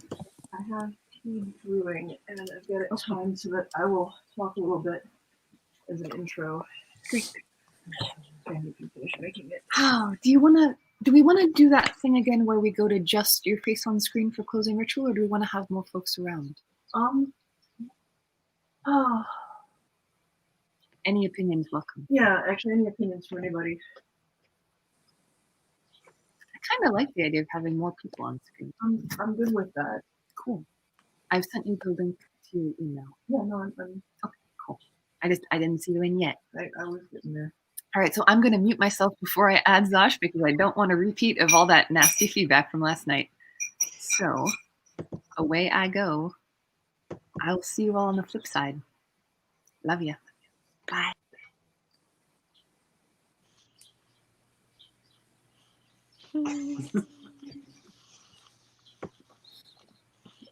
In between all of this, I might have been cooking. I think I fixed that Okay. bit of extra feedback. Fingers crossed. It wasn't terrible feedback. It was just. No, just. It felt like there were lots of you. I mean, No good comes from that. kinda. Huh. All right. Before we actually get into the ritual part of ritual, I want to give everybody a chance to get themselves settled, get into whatever space you're going to do this in. It's always a little sad when we are closing down the gather, closing down the ritual space that we've been interacting in this entire weekend. It's important to remember that although we close it, it's never truly gone. like this, as Abry had said, with the image. And Abry, if you want to put that image up as your image, that would be pretty cool. That the sigil that she made for Gather is something that you can use to focus on, to reconnect with the feel of this space, with the connections that we've built up, with the particular and unique combination of people and experiences and connections and energy that makes up this particular weekend. And we'll all see one another again at some point. If not in real space, then at least in virtual space. I know everyone, just talking a little bit about con drop, kind of like coming down from the energy.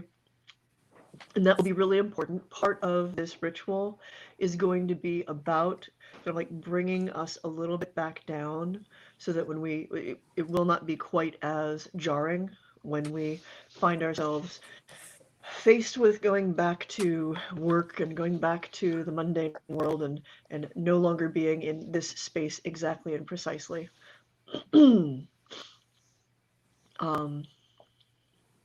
I know that folks will still be on Discord afterwards, and some of us will pop in and out. Some of us may, in fact, just face plant, so just be aware of that. Like, if I disappear for a little while, I still have to do edits on the Dictionary of Demons, so life is never ending. Griff, are you good with holding that guardian position again? Yes. Okay. And I think just for sake of this being a perfect bookend, I'll keep Illyria as the herald on the other part of it. I'm also okay with that, thanks. Well, I mean, I presumed that you would be. I know. I apologize for assuming.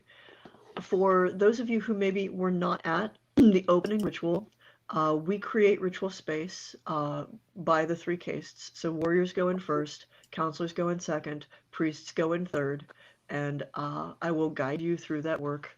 Actually, would you want Griff to guide the warriors through the warrior work, since you're on screen? And Illyria, would you want to guide the counselors through the counselor work, or shall I have? Would someone else actually want to do that? Because I think the microphone might be a problem right now. Shay, Kelly, somebody?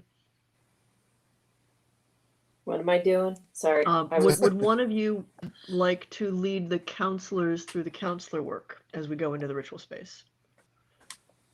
I can do it, but I also verbally, or I'm not.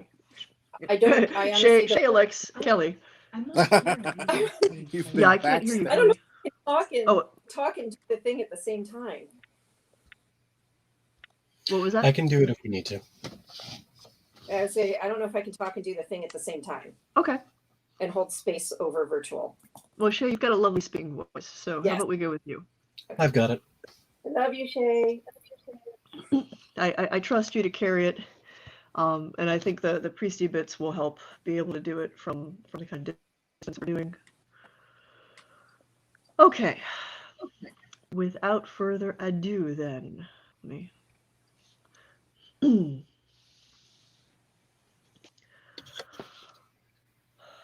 First, let's simply take a few moments to breathe, to focus, to find that space between spaces that we have been occupying this whole time. You may find it helpful to close your eyes. No requirement to do so. But just take a few breaths. And I'm going to actually have us breathe 3 times together so that we all get in sync with one another. Deep and cleansing breaths, as deep as you can manage in a safe and comfortable way. So just reach out along the connections that we have and little feelers that we have established through the course of this weekend. And on the count of 3, breathe with me. 1, 2, 3. Breathe in. Hold it for a second. And breathe out. And again, breathe with me, all of us together. Breathe in. 1, 2, 3. Hold it. 1, 2, 3, and breathe out. And the third one, let it pull you all the way into yourself, deep into your core, where you are keenly aware of everything that you are. And again, on the count of 3, 1, 2, 3, breathe in. Hold. 2, 3, 4, 5, and breathe out.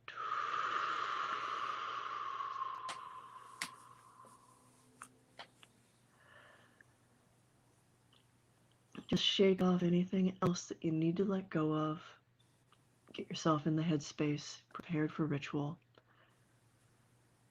And then, Griffin, will you kindly lead in the warriors to set the foundation of the space? All of you listening, watching, that identify with the warrior caste, follow me into a virtual space inside your mind. Follow me into the ritual chambers that we have created. Take your places against the wall as we circle around and come back to the point that we have entered from. Look at the walls that we've built. Feel the walls that we have built. Cast your glance around the room to all the other warriors that stand here with you. Look for those things that might prevent our work. Banish them. Feel the energy in this room. Do not ground it completely, but take everything that is uneven, everything that spikes, make it smooth, make it ready, make a foundation for the counselors, for the priests that will follow us.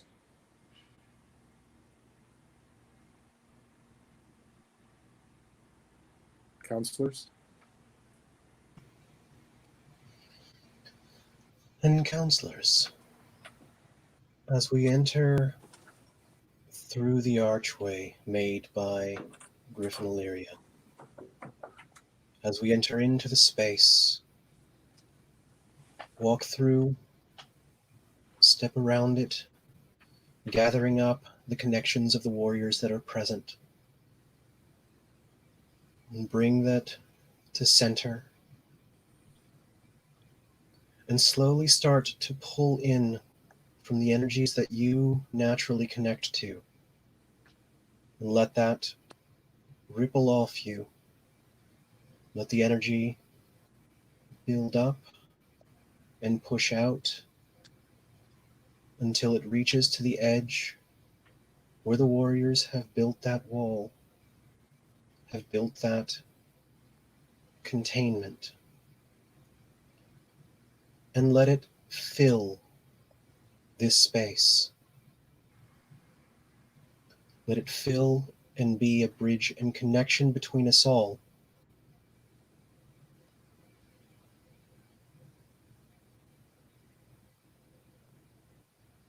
And sit with that a moment.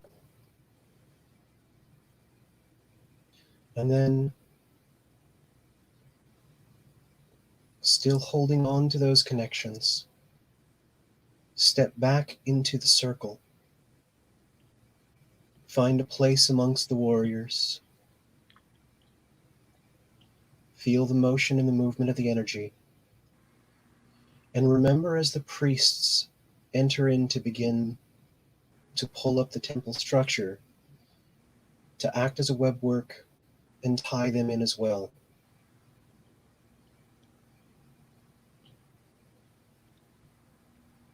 With Griff on one side of the entryway and Illyria standing on the other, we, the priests, now enter.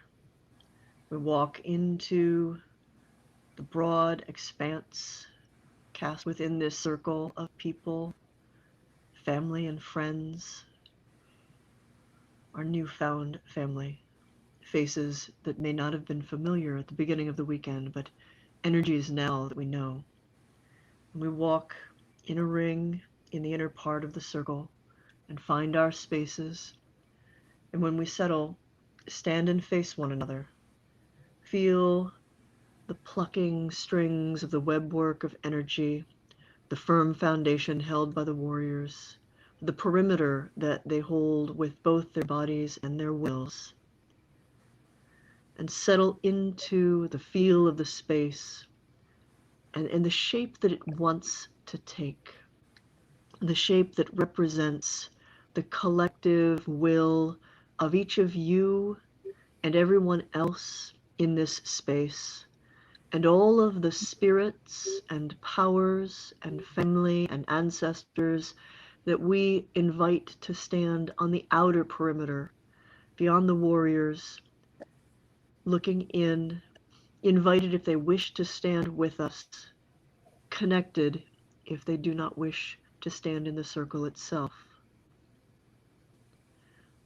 And feel the intention of this shape moving through you.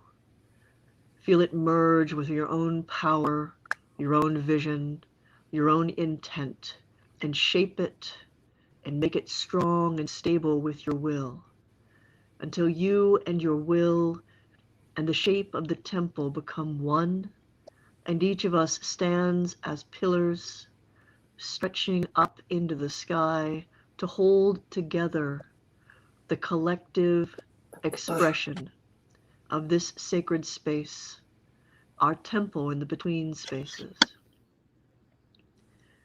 Each of us brings a different flavor, a different shape, a different tradition with us, a different memory of our ideal temple. And as they shift and shimmer together, allow the space to choose its most ideal form and lend your power to holding that and keeping that firm as we then break and find our spaces in the outer circle with the warriors and the counselors. And I step back as well. And with a nod at one another, strung together soul to soul, connected by this powerful webwork, our feet firmly supported by what is held by the warriors, we are ready to begin. We are the many born. We are the immortal. Eternal we wander the aeons, moving to the rhythm of our own inner tides. We are active elements moving through passive worlds. Endlessly we die and are reborn, changed yet unchanging through the years. We move from lifetime to lifetime, taking up bodies as garments. Ours is journey toward understanding, and our charge is knowledge and wisdom. We are the catalysts, and as we awaken to ourselves, we serve to awaken the very world.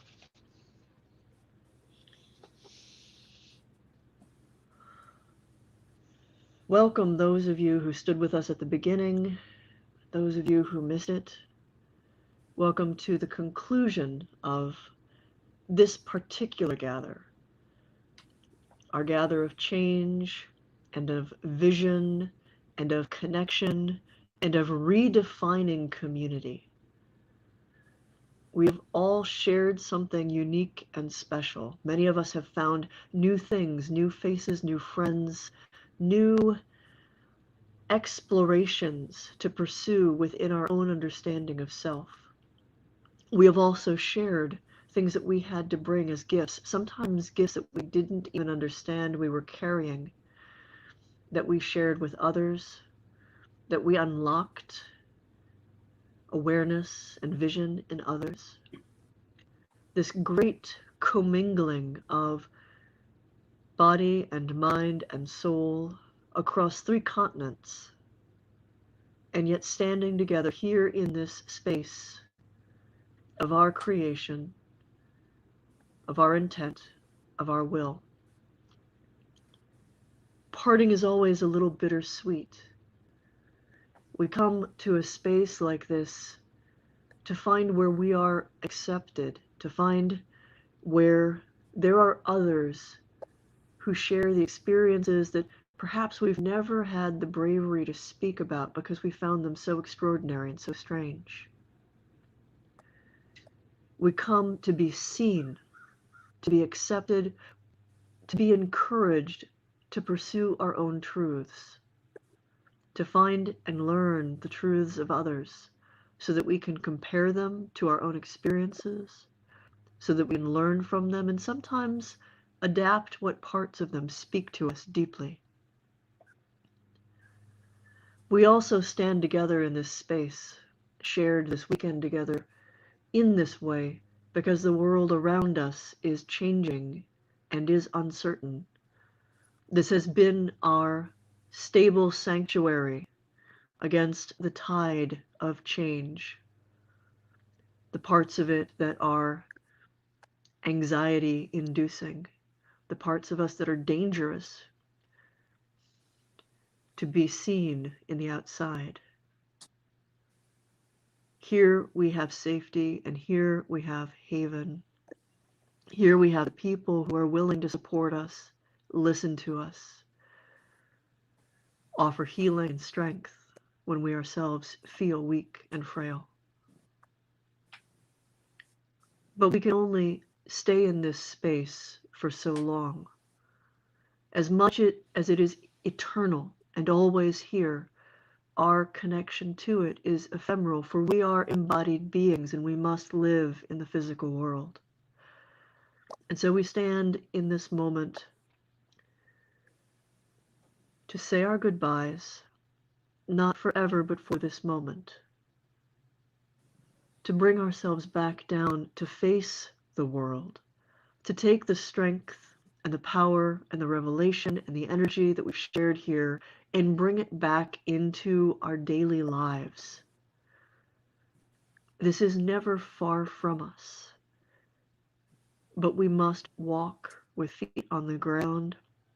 And sometimes, especially right now, that means walking in places that are frightening, challenging, dangerous. But we do not walk alone. And that is what, if you take anything from this weekend, I would like for you to take with you back into your life. That sense of connection, that sense of support, that no matter what the world throws at us, no matter how it changes underneath us and around us in the next week, the next few months, the next few years, this community stands firmly together in support of one another. That support doesn't always have to be physically present to be effective and powerful. We listen to one another. We reach out to one another. We are not afraid to ask for help from one another.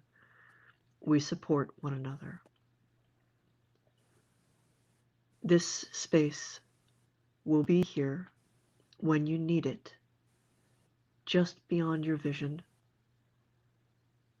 somewhere in that secret corridor of heart and soul, so you can come here and access it in the quiet times, so you can draw strength from the sense of connectedness here in the hard times, when your burden is heavy or your pain seems too much to bear. And remember to share it as best as you can with any in your life who need this. The connections we built over this weekend are not static. Build more. The more connections we have, the more that we acknowledge, the stronger our web work becomes, the better able we are as a collective to weather what comes, come what may.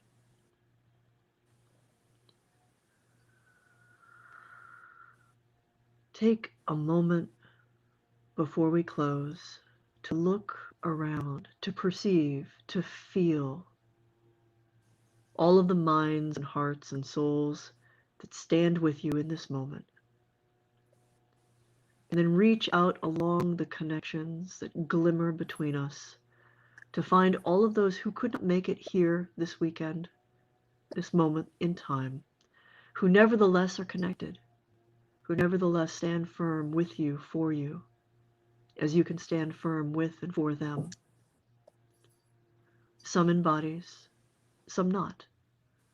Some not even recognizably human and yet sympathetic to our cause, to our lives, to our struggles. Perceive all of this vastness and its diversity. It is strong because none of us are the same. We each learn from the other's journey because each of us have a different perspective and a different experience. And that can become a key of revelation for someone else. So as you go forth, as we depart, remember that you are as much a key for everyone you meet as anyone this weekend was a key that unlocked things for you. For we are catalysts, and as we awaken to ourselves, we serve to awaken the very world.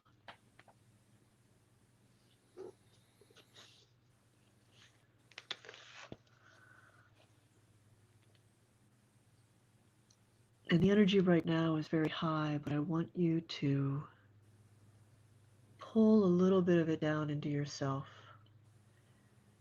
Like you have a little treasure chest inside of you. So that you are no longer swimming and immersed in it, but you hold a spark of it. Remember that you do have a body and you must nurture it. And living in this space too much can be taxing to it. You do not have to surrender your connection, but you may need to shield it, to hold it in a safe space so that it does not overwhelm you. So gather what you can of this space, this feel, this energy, the brilliance of all these collective souls, and hold what you wish and tuck it away in your secret place and prepare to move forth on your journey.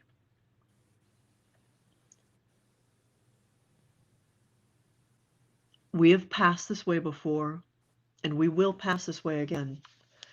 We have been many things to one another, brothers, lovers, friends, and bitterest enemies. But through it all we have remained tied together, soul to soul, in this, our ancient family. May we endure together peacefully. May we take each new lifetime as it comes. May we strengthen each other as we strengthen ourselves, and may we find one another in every time and in every place to share this fellowship and to celebrate this bond.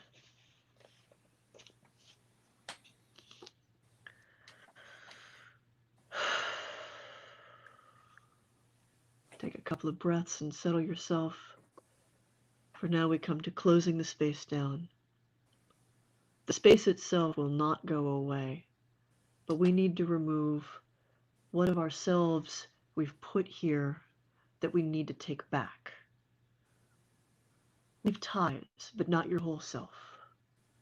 So priests, detach yourselves from the circle, gather with me into the middle.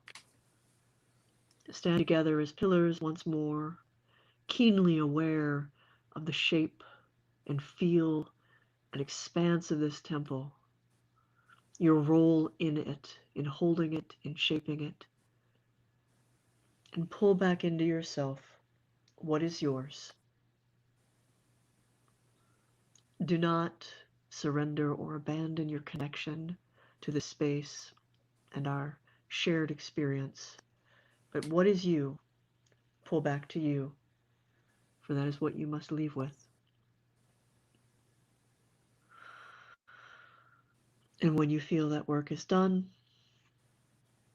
I will lead you back out of the circle toward the gate, flanked by Griff and by Illyria, and we will walk out of the collective space through the veil and back to where our physical bodies currently reside.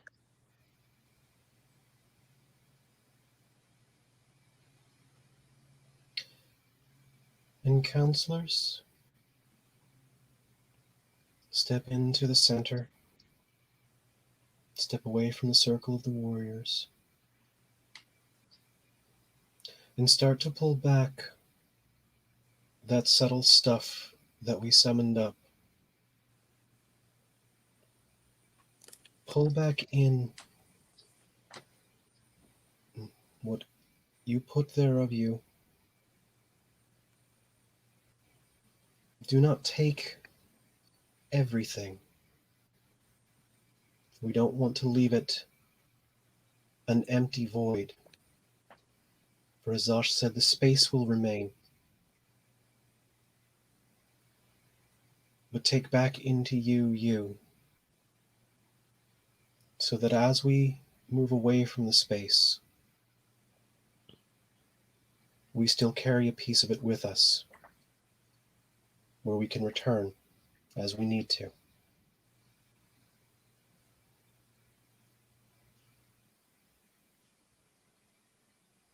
And I will lead you back out through the opening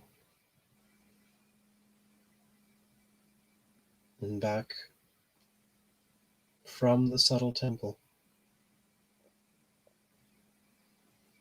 each into ourselves, remembering the connections held to that space and those we've met along the way.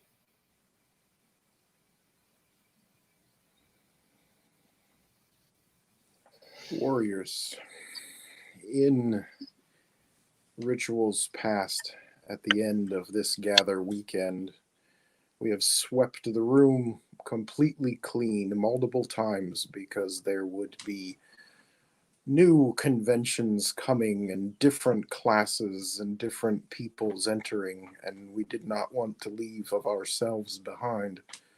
Not so much with this. This is our astral temple. This is our subtle temple. And we don't have to make it that clean. In fact, we would prefer that some bit of us, some bit of this work that we've done this weekend remain behind.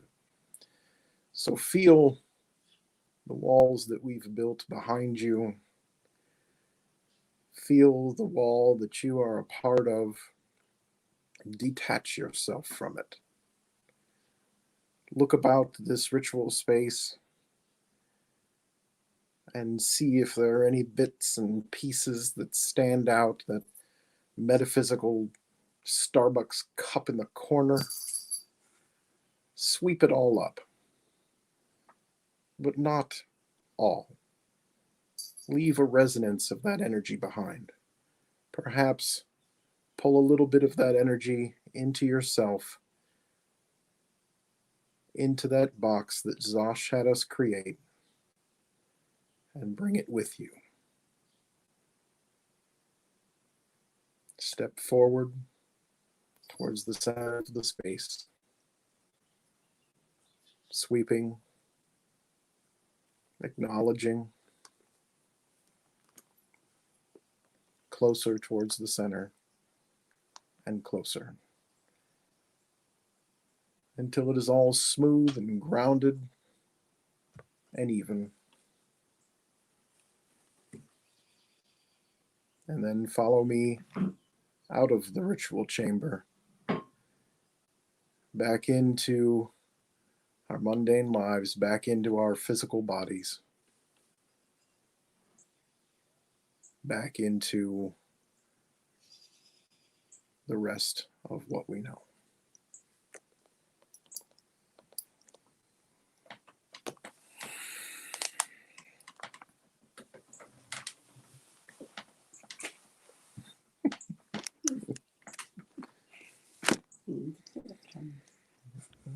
How's everybody feel?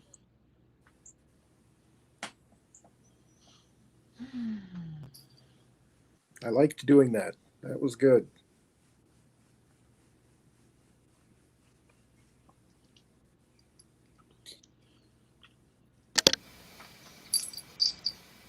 Creaky. Huh. Creaky? The, Expansive. the normal after it shrug, snap, crackle, pop. Oh yeah. Yep. At least I get to sit down so that my back doesn't catch on fire too, like, immediately. Why, hello, cat. I have Which a one is friend this? here. Which one is that? This is Marco, Oh, Hello. the Baron Marco von Scritchmeister.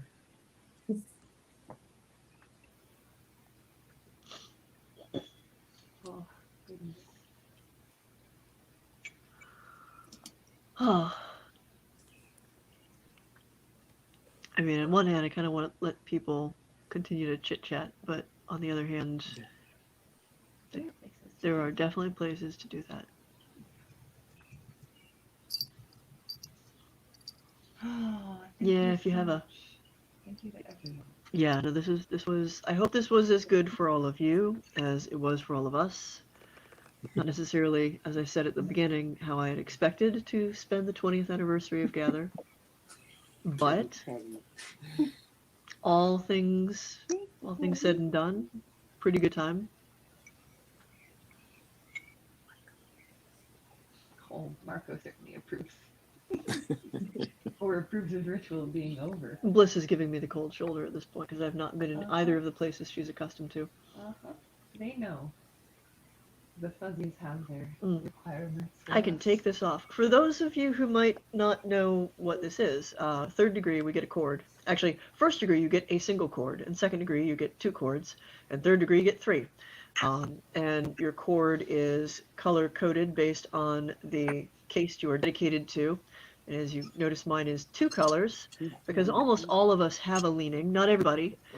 There's no requirement to multi-class within the house, but I mean, come on. But the burgundy is for priest and gold is for warrior. Just in case you weren't sure that that was my leaning.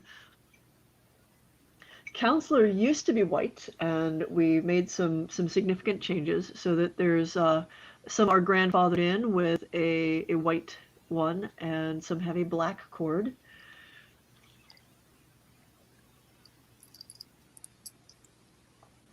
And at second degree, you get 2 chords. You don't weave them together because third degree is the process of second degree from getting your chord onto third degree is where you are weaving yourself together. You've started to pull out enough of like who you are and what you are and like understanding all of that, that in that process you begin to integrate it. So first degree, once you get that first chord, the years spent as first degree is pulling out bits of your personality and your past and your identity and like looking at all of them, i.e. shadow work, and getting to know like what are you working with? What are all these parts of self? And when you've made enough progress that the house deems it in a vote that you are ready to undertake your second degree, then second degree, the process is, what do you do with all of that? How do you integrate all of that? How do you take all these individual pieces and turn them into a whole being, a whole life? How do you work with it? And third degree is essentially our clergy, the ones who've taken a vow to stay with the house as long as they can, to lead the house however they can, to help, to teach, to guide, and to be there basically on call. Not everybody chooses to make that final step to third degree, but because it is a fairly heavy weight. And I think. Can you talk about what we offer to non-members? Because so much of what the house does is not about membership at all. Oh yeah, no, like that's the thing. Because a lot of people have been asking about like, can I only learn about this stuff if I dedicate to the house? Oh hell no! No, it's actually much harder to learn about it if you try to wait until you can dedicate. So actually, think of House Kheperu, like the actual membership is the are the college professors. Like if this is a mystery school and in a teaching school, the actual members are the people who are like the teaching assistants and the college professors. Third degree are like the administration and the folks in charge of stuff, which you don't have just professors standing around doing nothing. Like they teach. So everybody else, folks who've not dedicated to the house, folks who are not, members of the house, you are learning from us. You are welcome to learn from us. Come to us and ask questions. Not just to me, but to everyone, because the whole purpose of going through these rigorous degrees, in our system at least, is to become proficient enough in the energy work and the belief system, the ritual work, and the magic and all the rest of it, that when someone wants to learn, Griff can answer, and Kelly can answer, Shay, Kess, even though he's not a full member, and has just been dodging it forever. Sorry. Dodging. I'm Dodgy. bad priest, no cookie. Cookie for me. There's cookies. Who is You cookie? are cookie. We got cookies. You're welcome to whap me over the nose with a rolled up newspaper at some point, Kess, because I just fuck that up all the time. And I shouldn't. Anyhow, my faux pas aside, learn from us. That's what we're here for. Like, that's what we say in this whole thing. Like, oh, let's see. Ours is a journey toward understanding, and our charge is knowledge and wisdom. Not just our charge for ourselves, but sharing knowledge and wisdom. So ask stuff. Seek us out. Abri is a really good example. Abri has only been like a member, an oathed member of the house for a couple of years. And Abri has been learning from me and a couple of other members since 2012. So there's no reason not to learn stuff. There are a few things that are kept secret, as a mystery school does, and most of that has to do with like some shared history stuff, and like one specific ritual, which is the first degree ritual, because we like to sort of have a bit of mystery going into that. A little bit of like, oh shit, what am I in for? Kelly's laughing. Face plant straight down into that one. I want it to be a full-blown initiatory experience, and since we really don't have the lifestyles now to do a full-on death and rebirth and like break you down and remake you and kick you out into the world without like, I don't know, psychotic breaks or people losing jobs, that's as close as we get. I mean, that all happens, you kind of do something like that within the span of an hour. And then you're cleaning bits of people off the ceiling energetically, and the glitter will be stuck there forever. You are not the first to glitter bomb the ritual chamber. You will probably not be the last. I hope not. I do want, let's see, is there's anything else I want to add to stuff? You are teasing me eating that cookie, Griff. It's my favorite kind too. Oh, those are good ones, the Samoans. Oh. I'm gonna like depart with there's a gather opening and closing rite that we have used a few times, but mostly for like private gather years and years ago. But the words should resonate. We have stood in the space between spaces, reaching beyond the limits of the flesh. We have answered the call to gather. We have answered the call to connect. The space we shared this in is eternal. Our experience is fleeting. Each time we must leave, each time we return. For now, let us carry what we've shared safely in our hearts. So as we go forth, we can share with the rest of the world. Together as many, together as one.